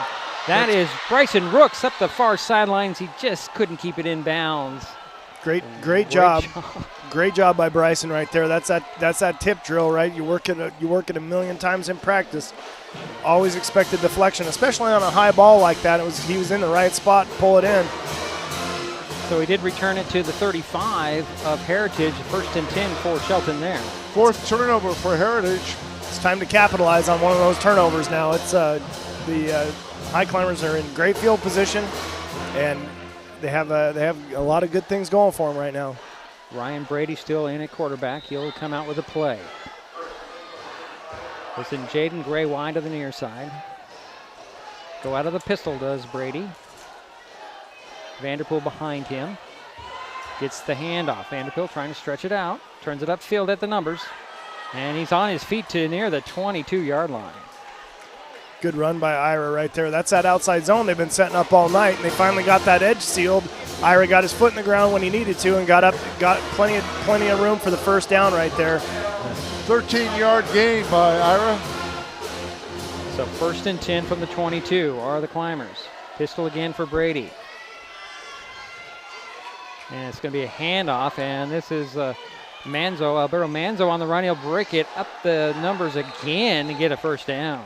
Yep, that's that same play the other direction, outside zone, and they're gonna ride that pony right now for a while because they're breaking off 8, 9, 10 yards at a pop. Looks like first down there, and here they go. Ball's at the 12-yard line. Highclimbers knocking on the door. Again with the pistol. Manzo, the guy in the backfield, turn around. And Brady's going to try to hit Fletcher Henry out there just a little too far. Yeah, Ryan got excited right there. He just tried to get rid of the ball a little bit early and just let it sail on him a bit. Oh, there's a lot of green there. So it's going to be 2nd and 10 from the 12 for the Highclimbers. It's a great play call after those 2 outside zones. They do that little play action boot, and Fletcher had nothing but grass in front of him. Turf, green, whatever you want to call it. I like green. I like green. It's all grass to me. It's all grass, even if it's turf. Pistol again for Brady. Hand it off, and there goes Manzo up the middle, still on his feet inside the 10. That's just power. Yeah. That is just power. Yeah. Looks like you got 3 yards right there. 3 yards. 3rd down and 8, I think, from the 10. Vanderpool back in at running back. Fletcher Henry at fullback. Gray a wide out on the near side. I think Cash a wide out on the far side. There's a snap and a rollout again by, he's going to throw it again. Same play to Fletcher Henry. And pass was just a little bit better. Still sailed a little bit. And it's 4th down. That's something that those guys have been doing a lot together for their whole careers. They're both sophomores, and Fletcher's usually got pretty sure hands coming out of the backfield. And looks like they're going to bring Weir out to kick here. All right, so a field goal attempt for A.J. Weir. He hit that record-setting 45-yarder last week. He'll attempt what? It looks like it's going to be 23? 27? 27, you're right. I was thinking something else, 27. And we have a flag on the field. It's thrown it into the backfield, or not in the backfield, but in the secondary, towards the Heritage side. Like somebody might have been lined up in the neutral zone. It's going to make it 4th and 2. They'll change their mind. Could. Yeah, it would be 4th and 2, wouldn't it be? If it's 5 yards. Offsides on Heritage, so that makes it 4th and 2. Put the ball at the 5. I think they're going to go for it now. I think you do go for it. Yep. Well, there's not a lot of, it's kind of some slow movement over there on the Highclimber sidelines. Highclimbers call timeout. Yeah, we want to get this right? 4th down, 2 yards from the 5, and a timeout on the field with 9:35 to go here in the ball game. 7-0 ball game. Heritage on top. Shelton knocking. They're knocking. Knocking on the door. But they got a 4th and 2 from the 5 when the timeout ends here. Jerry, you look like you might have something to say. No, but I'm proud of the Highclimbers. They're not giving up, and they are. I think Heritage is playing there, finding out that, like you said, Andy, Shelton came to play tonight. Oh yeah, and Shelton hits hard. It's a physical game. Everybody's banging pretty hard down there, and it'll be interesting to see what they call here. Well, Highclimbers are out there already in their pistol formation. Does it look like they're going to go for it? Oh yeah, they're going. They're going to go. Got Brady in the pistol. Okay. Vanderpool behind Brady. Fletcher Henry the fullback, and a receiver on each side. You go back to the same play, or you try something different? That's the question. 4th and 2 from the 5. Brady with a hard count looks back at his coach for some direction. Do you go or do you try it again? There's the snap. Turn around, hand it off to Vanderpool. Vanderpool cuts it to the middle. He goes in. Touchdown, Highclimbers. Wow. It's that outside zone. That's that outside zone play again. That's a gutsy call right there. They did a good job of making it look like they were going to try to draw them off sides. A lot of times they'll call timeout and bring the kicker back out there, but Coach Baldwin said, no, we're good. Let's go. Let's go. And the Climbers look like they're going for 2 here. Yeah, they're going for 2. They are, okay. Brady's out there. Vanderpool, McKinnon. There's a snap to Vanderpool. Vanderpool Pushes, comes up just short. Oh, boy. So it's a 1-point lead for Heritage. 7-6, 9:24 to go in the game. That's what you got to try, right? You just got to do it. Yeah, I mean, the general rule is you play for a tie at home and you play for the win on the road. And so nothing wrong with that call. They just Heritage did a nice job of standing them up at the line of scrimmage. Might have just been just the width of that the marker on the field. Short. And give Vanderpool credit for a 5-yard touchdown. Yeah. So it's a 1-point lead for Heritage. We obviously are keeping it right here. As now, what do? You go weird deep, or you try to onside, or your defense has been playing pretty darn well this half. So I'm gonna kick it deep and maybe squib it down the field and make it hard to handle, and don't give them their perfect return. But put it in the gap between the 40 and the 20. Yeah, find a gap down there, or just kick it hard and flat, or if AJ can put it into the end zone, you'll take that all the time too. But I disagree with the onside kick. That would be terrible. Yeah, in my opinion. No, it's not onside time, that's for sure. But it's got lots of time left in this ball game, and your defense has been playing well. They have. And you kick it away from McGraw, who's back there at the 5. I don't think you want him running with that ball. Right. He's done a good job, especially receiving. Oh, he's got some speed. He just doesn't look like it. Right. He's kind of smaller in stature, but he is fast.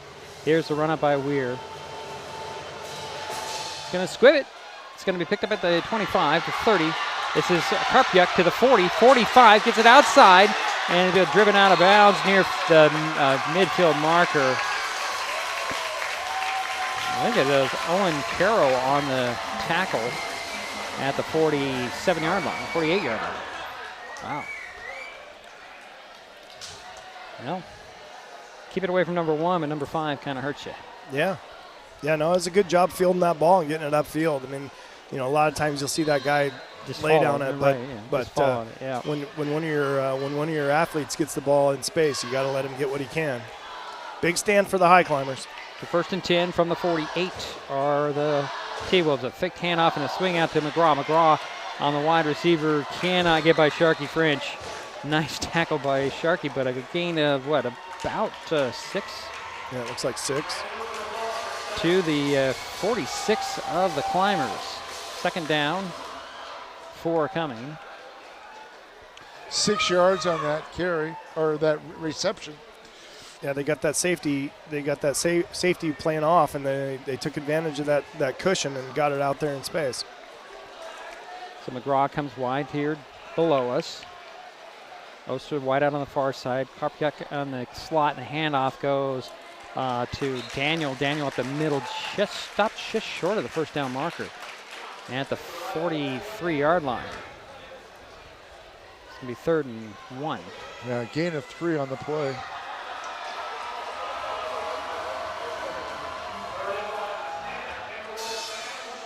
Good spot for a play action pass right here. Everybody's going to be trying to protect that 1 yard. I mean, I wouldn't be surprised to see him do something. Yeah, shotgun for Granville. Doesn't fake the handoff. He's going to go long to McGraw. Knocked away by Sharky French, incomplete. Great defense by Sharky. Oh, I see why Sharky's playing off. It's his speed. Yes. To close and keep up with McGraw. And it's 4th and 1 from the 43. Sharky did a nice job of just running with the receiver right there, and then when the receiver went up for it, Sharky got his head around and made the play on the ball. Good job, Sharky. Cohen, by the way, Cohen is his real name, Cohen. Just to fill that in. I do want to know the origins of Sharky one of these days. Yeah. 4th and 1 for Heritage. Granville out of the shotgun. He'll hand it off, and this is Clark. He'll get the 1st down to the 41. Oh, I'm sorry, that's Davis. I thought that was 2. It's James. Excuse me. Isaiah James. I said Davis earlier. It's James. Yeah. 1st and 10 from the 41 now are the Heritage T-Wolves. Leading by 1. 7-6. 7:35 to go in the ball game. Clock starts to become a factor here now. You got to You know, they got an opportunity to run a couple of minutes off this clock. Give the Highclimbers a long field. Here's a handoff. This time it's Daniel. Boy, that guy he's going to get 2 yards. He got 3 or 4 that time, but that guy just gets 2 yards. Yeah. You give him the ball, he gets 2 yards. Looks like he got 3 there. Yeah, he gets inside the 40 to the 38. Clock continues to run. Give him 3.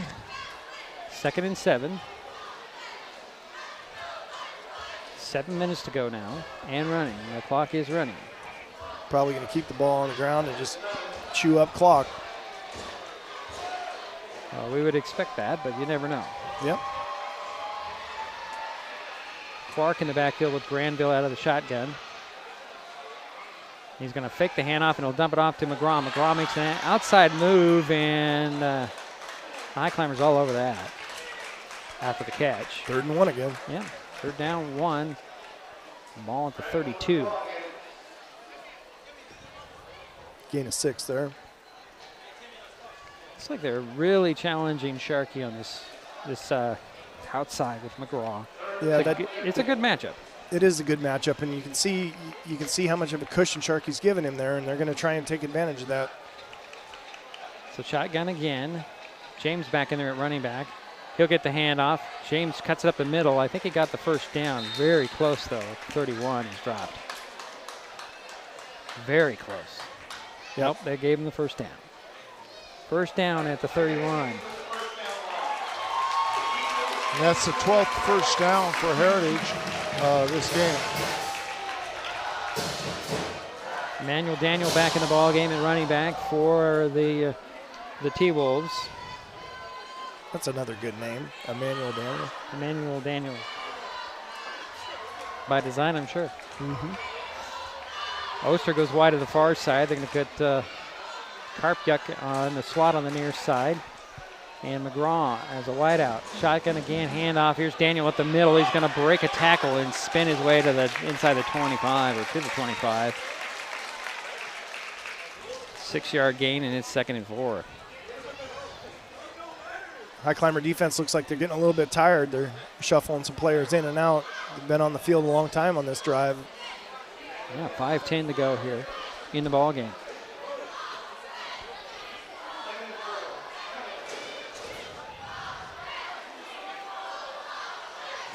Oster goes wide to the far side again.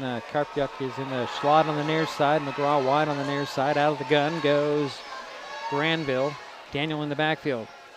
And Daniel nowhere to go. That's Mason Guard. Yep, wrapped up by the shoestrings by Mason Guard right there and brought down in the backfield. That's a nice play. Give him a loss of 1. Yep, looks like they're going to do that. It's going to be 3rd and 5 now. 4:25 to go in the ball game. Clock is running. Really use a takeaway here, fellas.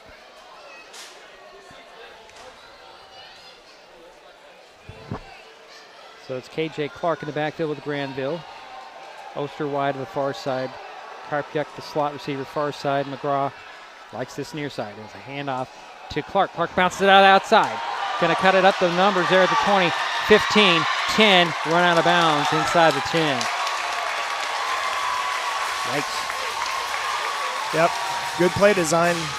Counter, it's a counter play. We got pulling backside guard and tackle, getting that edge sealed.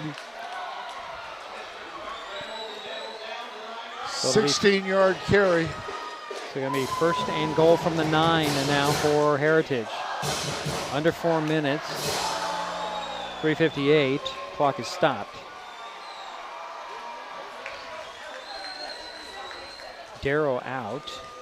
Didn't see what they brought in his place. 22's in there. That's James, the back, behind Granville out of the gun. Handed off to James. Stutter steps. Makes one guy miss, and then I think McKinnon's the one that brought him down. Falls forward for like 1, maybe 2. Maybe 2, depends on where they're going to spot the ball. Looks like 1. Looks like, yeah, gain of 1. Clock is running, 3:35 to go in the ball game. 7-6 is their score. Heritage with the lead in the ball. They have a 2nd and goal from the 8.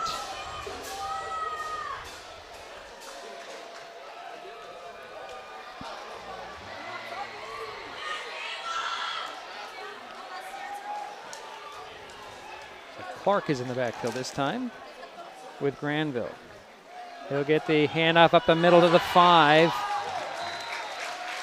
Brought down by Zane Hardy. And that'll be 3rd and goal. Now it'll be at the, just between the 4 and the 5. What do you call it? The 4? You call it the 5? I don't know. Gain of 4? I think it's the 4. It looks It's like the 4, it's okay. inside the 5. So Inside the 5, so it's a 4. I'm going to call it the 4. Oh, Nose okay. of the ball's probably on the 4. Okay, I'll go with that. Okay. So 3rd goal from the Clark 4. is kind of taken over as the lead runner here in the 4th quarter. Well, they're keeping the backs fresh right now. They keep rotating in 3 guys. 2.5 minutes. Well, let it go all the way down and call timeout. Yeah, probably they have all 3 of their timeouts, do the T-Wolves, and they will take that first timeout. 2:25 to go in the game. 3rd down and goal from the 4 when we resume play after the timeout. We knew this was going to be a battle, and boy, we've seen it. Yes, sir. It's been physical. It's been hard fought, and it's a game of inches, right? And we'll see what happens here. It's time to tackle for a loss. They get a tackle for a loss or a stop here. You know, the Highclimbers will likely take a timeout, preserve as much time as they can, and then try and get the ball down the field so that AJ can kick a field goal to win it. Right. Why not? But you got to get the stop first. Got to get the stop. So 3rd and goal from the 4. And Heritage is out there almost ready to go to my Highclimbers. Isaiah James is going to be the back this time with Granville. Going 2 by 1 on the receivers. There's the snap and the handoff to James up the middle, nowhere to go. Falls forward for maybe 1. I don't think he did. I don't think he got anything on that. So it looked like we're calling timeout here. So 2:10. It's going to be 4th and goal from the 4. What do you do if you're Heritage? You go, or do you want to bring out your kicker? How good is their kicker? We haven't seen him. We haven't really. seen him. I mean, he kicked the PAT, and this isn't much more than a PAT. But right. You know, I'd probably put the points on the board. Yeah, but a touchdown makes it a little bit more difficult for the Highclimbers. They're just letting it go down. And they'll call another timeout with 138, actually. And Heritage takes their 2nd timeout. Yep. And you know what? And I don't know how you want to get technical here, but that play clock ran to 0. And the timeout was called after it ran to 0. I have no comment. You have no comment about the 1 second difference here? I have no comment, Diedrich. All right.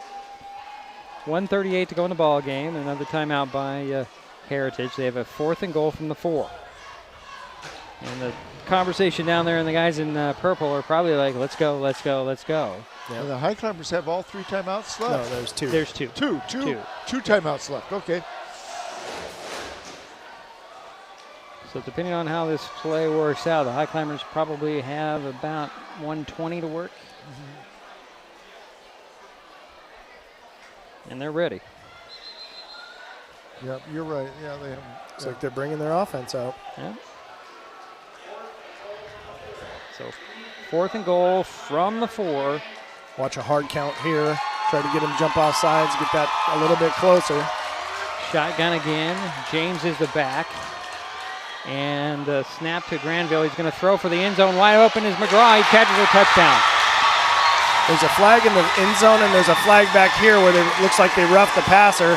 And now there's another flag going sky high like it's a grand finale. Yeah. We got flags going everywhere. Let's see how this works out. Does the touchdown stand? Yeah, Granville is a little slow getting off the field there. So he took a hit. Yeah, he took a shot.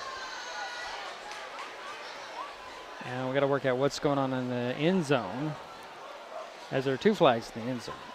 Looks like Heritage is not real thrilled with one of these calls, so might be an offensive pass interference in the end zone.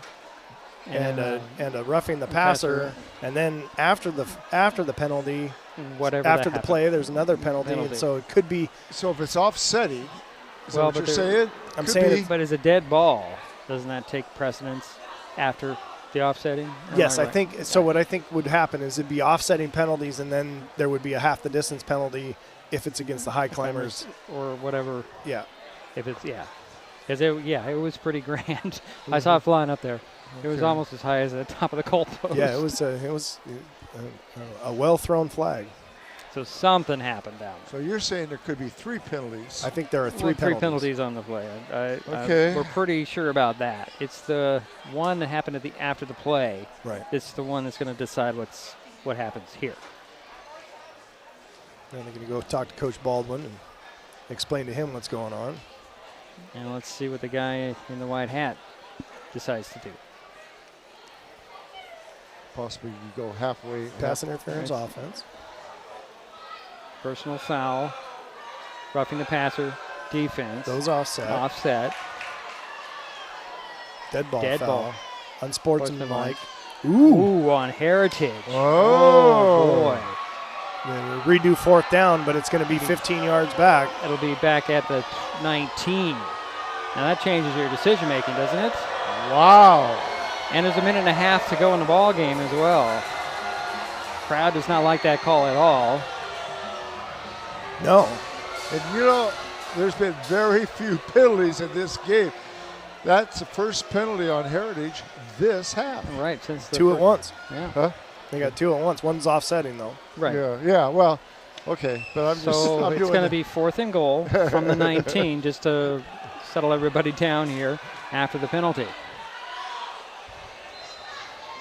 Offense is out there. I would expect to try to kick a field goal here, but now you want to put the dagger in the heart. It does not look like. I mean, they're not. They're not. No, they're going. They're going for it. 4th and goal from the 19. Knock a pass play down. You don't want to make this interception. Got 2 receivers on the near side, one on the far side. Back to pass goes Granville out of the shotgun. He's going to sling it towards this corner again. Here's McGraw wide open. There it is. Touchdown.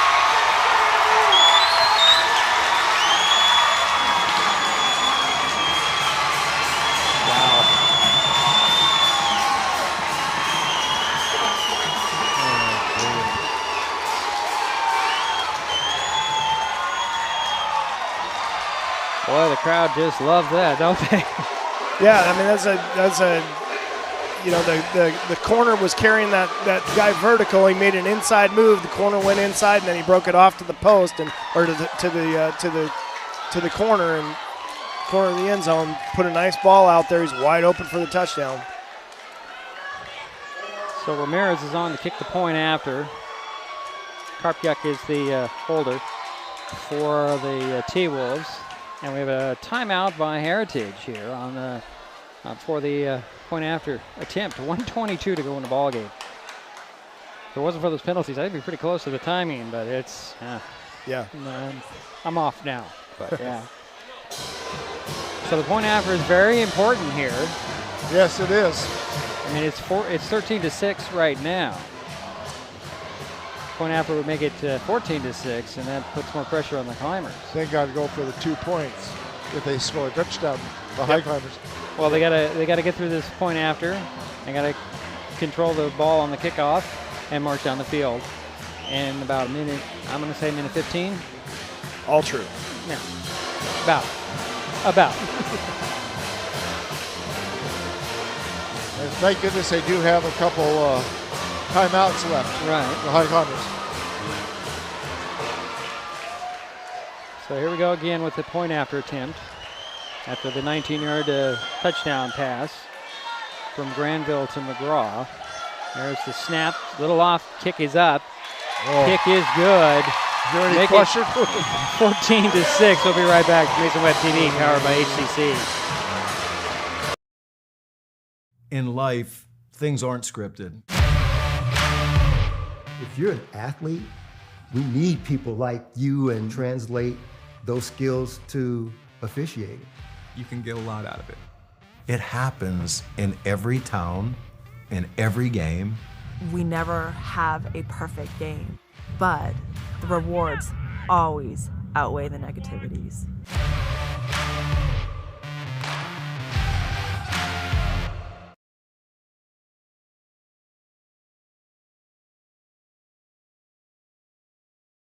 And here we are, and I'm just going to turn Jerry off. He's talking to people in the crowd again.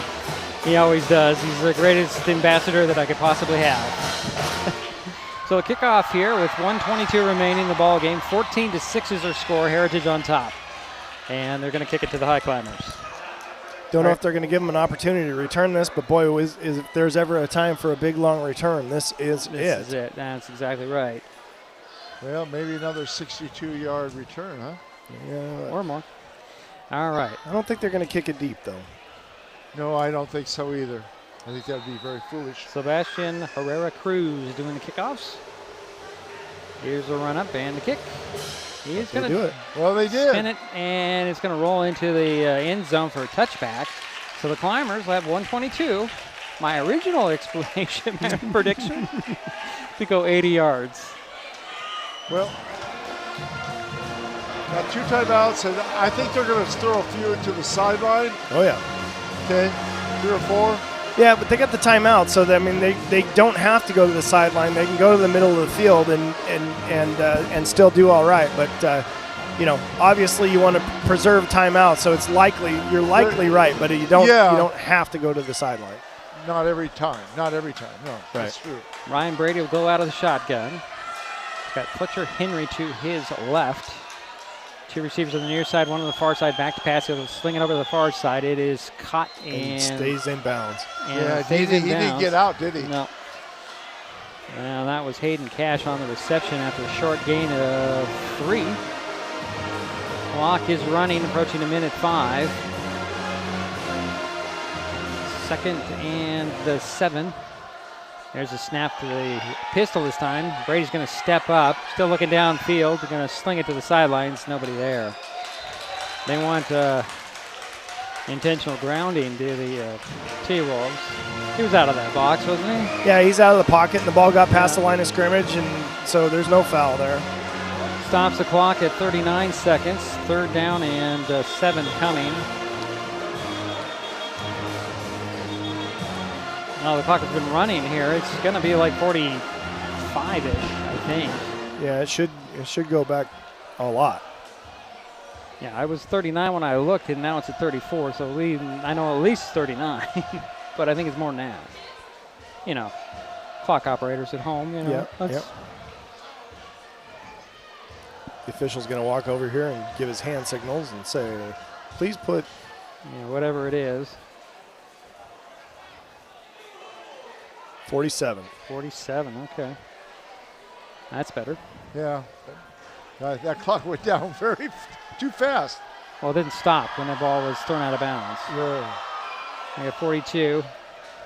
Okay, 5 more seconds, guys. Come on. There you go. Give him a hand. All right, 47 on the game clock here. It's 3rd down and 7 from the 23 for the Highclimbers, trailing 14-6. Well, if they go to the middle of the field, I'm assuming they're going to call a timeout. Yeah, the Highclimbers have 2 timeouts remaining. Shotgun for Brady. 2 receivers on the near side, 1 on the far side. There's a snap. Back to pass goes Ryan. Fakes the pass in the middle. He's going to throw it off. It's knocked down. Big play there. I don't even have it should be at 40 seconds. They let 2 more seconds come off. That is Ahmad Kita with the deflection and incomplete. It's 4th down. 38 seconds, you said? Yeah, I mean, it was incomplete at 40, but they let a couple more seconds tick away. So it's 4th down and 7 from the 23. Yep, they're going to put 41, is that right? Yep, 41. Yep. So 41 seconds remaining here. Highclimbers, 4th and 7 now. Got Bennett out here wide stacked behind Jaden, and likely going to swing the ball out to Bennett and let him run over somebody. Back to pass goes Brady, looks to the far side, looks in the middle, wide open. Fletcher Henry with the catch at the 45. He's dropped right there. First down for the Highclimbers, timeout. 22-yard completion. That's a nice catch by Fletcher across the middle right there. Well, Brady looked to the outside, was scanning to go over to this side, and you saw Fletcher in the middle of the field. Yep. Good recognition right there. So first down, ball up at the 47-yard line, 1st and 10 for the Highclimbers. 34 seconds remain. And a timeout was called by the Climbers. They're down to 1. Well, field goal doesn't help you right here. No, not at all. Not at all. You're trailing by 8. You need that touchdown and 2 points to force overtime. Yep. But we got to get down the field here in 34 seconds. I think a couple more passes to the side. Yeah, they're going to look for something intermediate here, and if it's not, then Ryan is doing a pretty good job of buying a couple more seconds, and he's got a good arm on him, so he can get that ball downfield. It's exciting. It is isn't exciting. It? I mean, oh, yeah. gosh. It's. Yeah.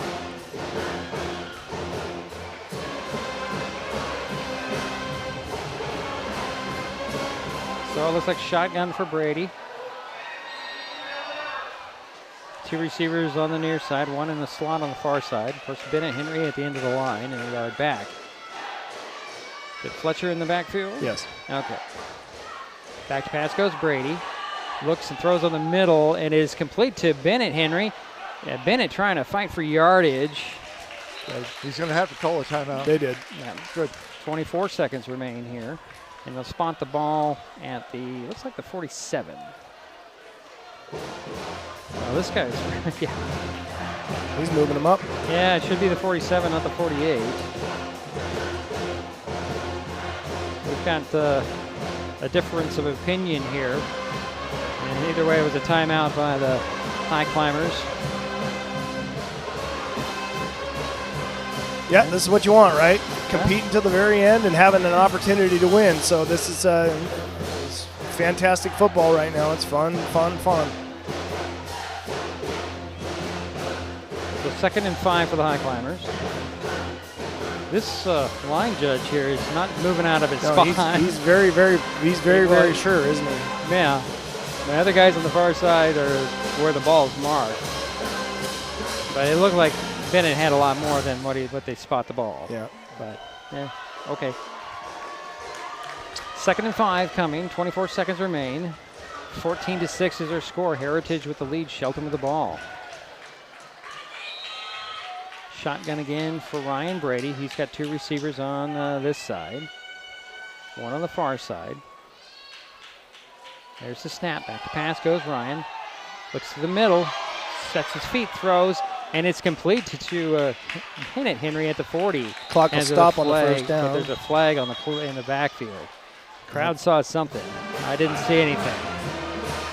But it's likely going to be a hold. Likely a hold against the Highclimbers. They got to get ready because as soon as that ball gets spotted, they'll bang that clock and they'll start rolling it. Or I guess not with the penalty, will they? Unfortunately, that play was nullified. Now let's see what the call is. That's the first penalty on Shelton this half.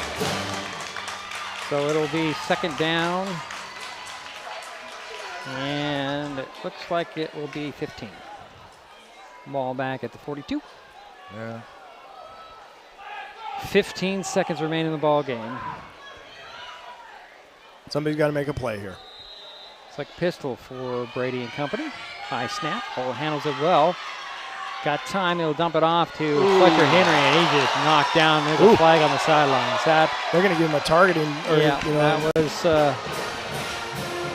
It's a good hard hit. Yeah. Fletcher took it well. Popped right back up. 9 seconds, guys. It's going to be a 15-yard penalty, I'll bet you. I would think so. And that would give him a first down.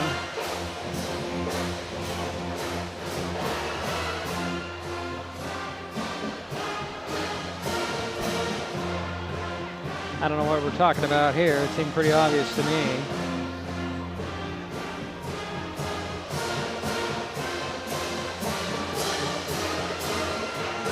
Fletcher's a tough kid. Oh, yeah. Personal foul. Helmet to helmet. Yep. Targeting the helmet to helmet. That puts the ball all the way up to the 42 and a first down for the Highclimbers. 1st and 10 with 9 seconds. Time for 2 if you get it off from time.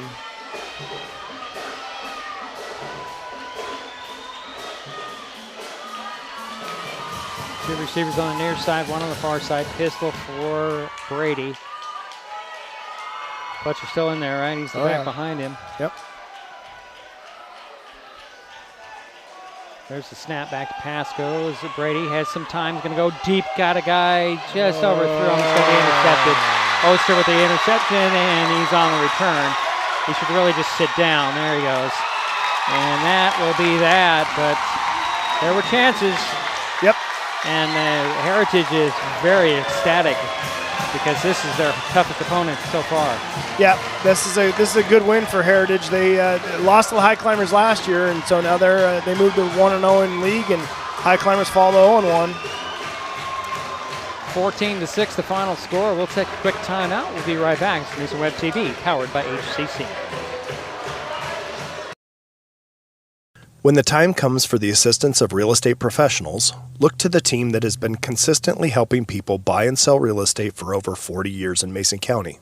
Jeff, Andy, Chrissy, Shelby, and Laura from the Conklin team at Windermere Real Estate take great pride in our area and are proud sponsors of our community.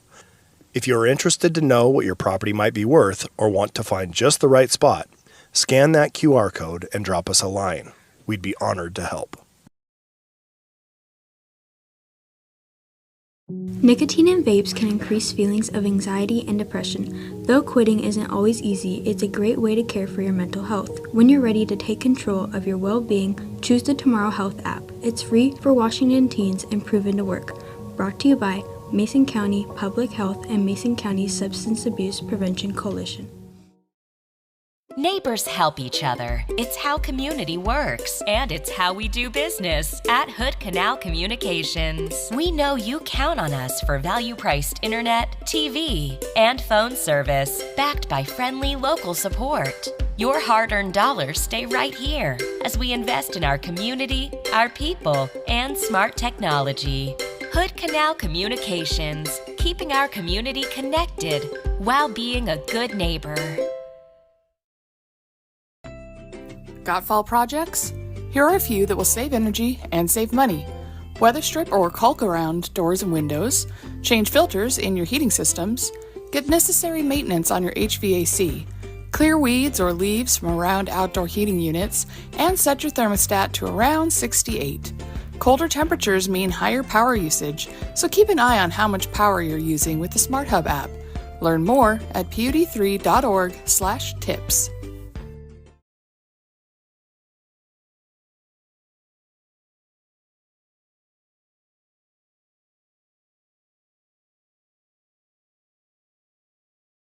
All right, there we go. We are back. Here's the final at McKenzie Stadium in Vancouver. Heritage Timberwolves knock off the Shelton Highclimbers 14-6 as your final score. Exciting and tough ball game for both teams here, but it is a good outcome for the guys in purple. We're getting a lot of attention here in our spot, and I think I'm going to take a seat here as everybody's talking with everybody else. Well, next up for the Highclimbers, they return home to face another Vancouver team, Evergreen, next Friday in 3A Greater St. Helens League play. We'll be on hand for that game. The Timberwolves will be right here at McKenzie Stadium next Friday, this time as the visitors to face Mountain View. Andy is socializing as well as good as Jerry does. So yeah. Your thoughts, Andy, as you're back with us? Well, I mean, it's everything we expected, right? It was physical, it was tough, it was hard fought, two pretty well matched teams, and it boiled down to a couple of plays and a couple of situations, and you know, it's there's some good, there's some bad, there's a lot of room for improvement. There's a lot of good things that can be built on. So. You know, it was a good competitive game from the start to the finish, and you know, here we go. And Jerry will as he scribbles madly on his sheets there to give us the totals here and show us how evenly matched these two teams are. Statistically, I'm glad it's getting to me now, right? Yeah. It's been a long trip here. Yes, it has. And it's not over because we still have to drive back. But, Andy's got the right idea. Let's get a hotel room and stay. Stay and take your time. Well, I just don't like driving at night. Well, I get that. But, I got things to do tomorrow, right. So I got to get back quick. Yeah. Jerry, we got to get Jerry back because he's got Oyster Fest all weekend. And yeah. Busy weekend in Shelton. Busy weekend. Oh, yeah. Be patient with the traffic because, there's going to be a peak of traffic there on 101. Yeah. Between basically the C Street overpass all the way to the airport. So yeah, there's some pretty good backups. Yeah. Especially when more people come, and the weather's going to be perfect for it. It doesn't get any better. It's like Chamber of Commerce Day, right? I mean, it's exactly what the things have to go. So, okay. There's a gentleman that's a Vietnam veteran here. That's. Oh, is he? Vietnam? Yeah, he wearing a Vietnam vet hat, and he wants to have a chat. So I'm telling him I'm working. You're working? Well, that's all right. I thank him for his service. I did. That's how it all started. Yeah, all right. Well, I thanked him for what he's done, and he wants to have more of a conversation. Yeah. So when we wrap up here, I guess I'll talk to him. Well, Jerry, what do you got there? Are you done yet? Just about. Yeah, just about. He's just kind of staring at pieces of paper. I often wonder if he's just killing time or I was doing the additions in his head. We do have calculators, Jerry. Yeah, it's. Highclimbers have a lot to be proud about tonight, and they again the thing that you cannot take away from these Highclimbers is they are here to compete, and they are going to compete until the last second. They showed that tonight. So hopefully, Coach Baldwin, I know he's down there telling them, good hard fight, and let's get better and be ready for next week. Yeah, Evergreen coming in, not an easy task. No. Next week, but at least you'll be at home. Yes. You don't have the long. Is it homecoming next week? No, it's the following week. The following week. Against Mountain View, is that right? Okay. Yeah. Okay. Which is, I was looking at that going, I don't know if it's technically it should be next week, right? Because you're on the road, you come home. Yeah. But I'm told it's the game after, and guess what, guys? Caitlin will be back next week. The following week. Fantastic. So we'll have better camera work. For one thing. Well, that's encouraging. It's nice to have her help. Yeah, well, she emailed me and said, I'll be back the next 2 weeks. Great. It's like, okay, cool. You're more than welcome to come. Great. So she'll be back to help us out for 2 more weeks, and that'll put some pressure off, take some pressure off. I mean, some pressure. Jerry just exhausted himself just making those numbers come together. I got it. Okay. So, Jerry, if you need a moment to catch your breath, let's go ahead. They said I have a good heart. Well, it was tested. They right. ran the test. They said, Jerry, you're okay. Okay, Shelton had 14 first downs. They had 91 rushing, 97 passing. You add up the 91 and 97, they had 188 yards total in the game. Very few penalties in the game for Shelton. This is amazing. They only had 4 penalties for 50 yards, only 1 penalty in the second half for 10. Wow. Okay, Heritage had 13 first downs. We're talking about close? Yeah. Yeah. Yep. They had 124 yards rushing.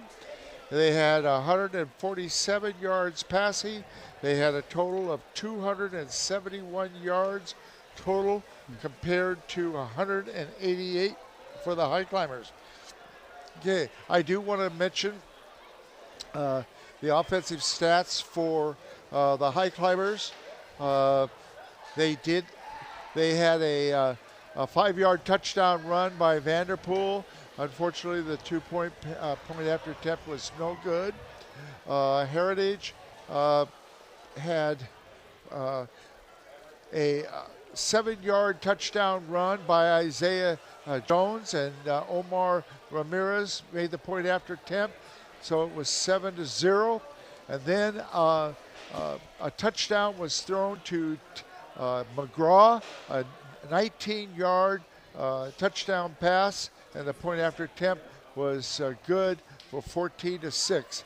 McGraw was the difference. Yes, he was. McGraw was the difference. Looking at his, his individual statistics? Yeah, individual statistics. He caught, I believe, 7 passes. Well, the biggest one was that 19-yard TD. Yeah, the 19-yard touchdown. That was the nail. Yeah, he was the one that made the big difference. And then on the running game, Heritage, the difference there was Emmanuel Daniel did a very nice job for the Timberwolves on the ground, especially in the first half. In the second half, Clark for Heritage picked up the load a little bit in the second half compared to Emmanuel. Well, give the Heritage coaching staff the props for rotating those backs in. They were rotating 3 backs in the last, 7-8 minutes of the game. And it makes a big difference. It does. Keep them fresh. It makes a big difference. Yep. So, I mean, that's a good coaching decision, I believe. Yeah. And we, no excuses, but we did miss JJ tonight. On the running game, it would have helped a little bit. It would have helped Vanderpool, give him a little break. Yeah, I had the feeling that JJ would have had a great game here. I just had that feeling he would. He would have another one of those breakout games, and unfortunately, those darn bugs. Yep. Yeah. But we want him healthy. We want the team healthy. Yeah. So get better, JJ. Yeah. And we'll see you next Friday. Yes. So very close statistically. Okay. Okay, 14-6 our final score. I'll say it again. Next up for the Highclimbers, they return home, take on Evergreen next Friday. Timberwolves will be back right here. They'll be the visitors. They'll be on the other side of the field, taking on Mountain View next Friday. So if you had nothing else to add, guys? I don't. And thank you, Andy, for coming down tonight. Oh, yeah. And we really always appreciate your expertise. I learn every time from you.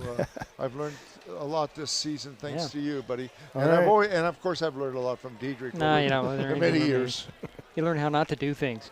Yeah. All right. That will do it for us from McKenzie Stadium in Vancouver. My thanks to Jerry Apple and Andy Conklin for their help with tonight's broadcast. Final again, Heritage 14, Shelton 6. We'll talk to you next Friday from Highclimber Stadium. You've been watching high school football on Mason Web TV, powered by HCC.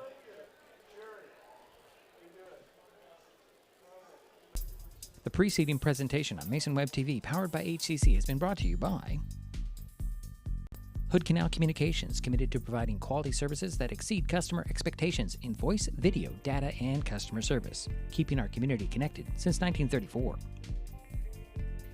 Mason County Public Health and Human Services Prevention Education Partners Substance Abuse Prevention Coalition. Mason PUD 3, connecting our community with safe, reliable, economical, and sustainable services 24/7. The Conklin team at Windermere Real Estate. When it comes to real estate, nothing compares to local knowledge. Mason County Public Utility District Number 1, Washington State's first public utility district, proudly serving the Hood Canal in Mason County since 1935. The Port of Shelton, promoting possibilities and providing economic benefit to our community. And Mason Health, united community, empowered people, exceptional health. Thanks for watching Mason Web TV, powered by HCC.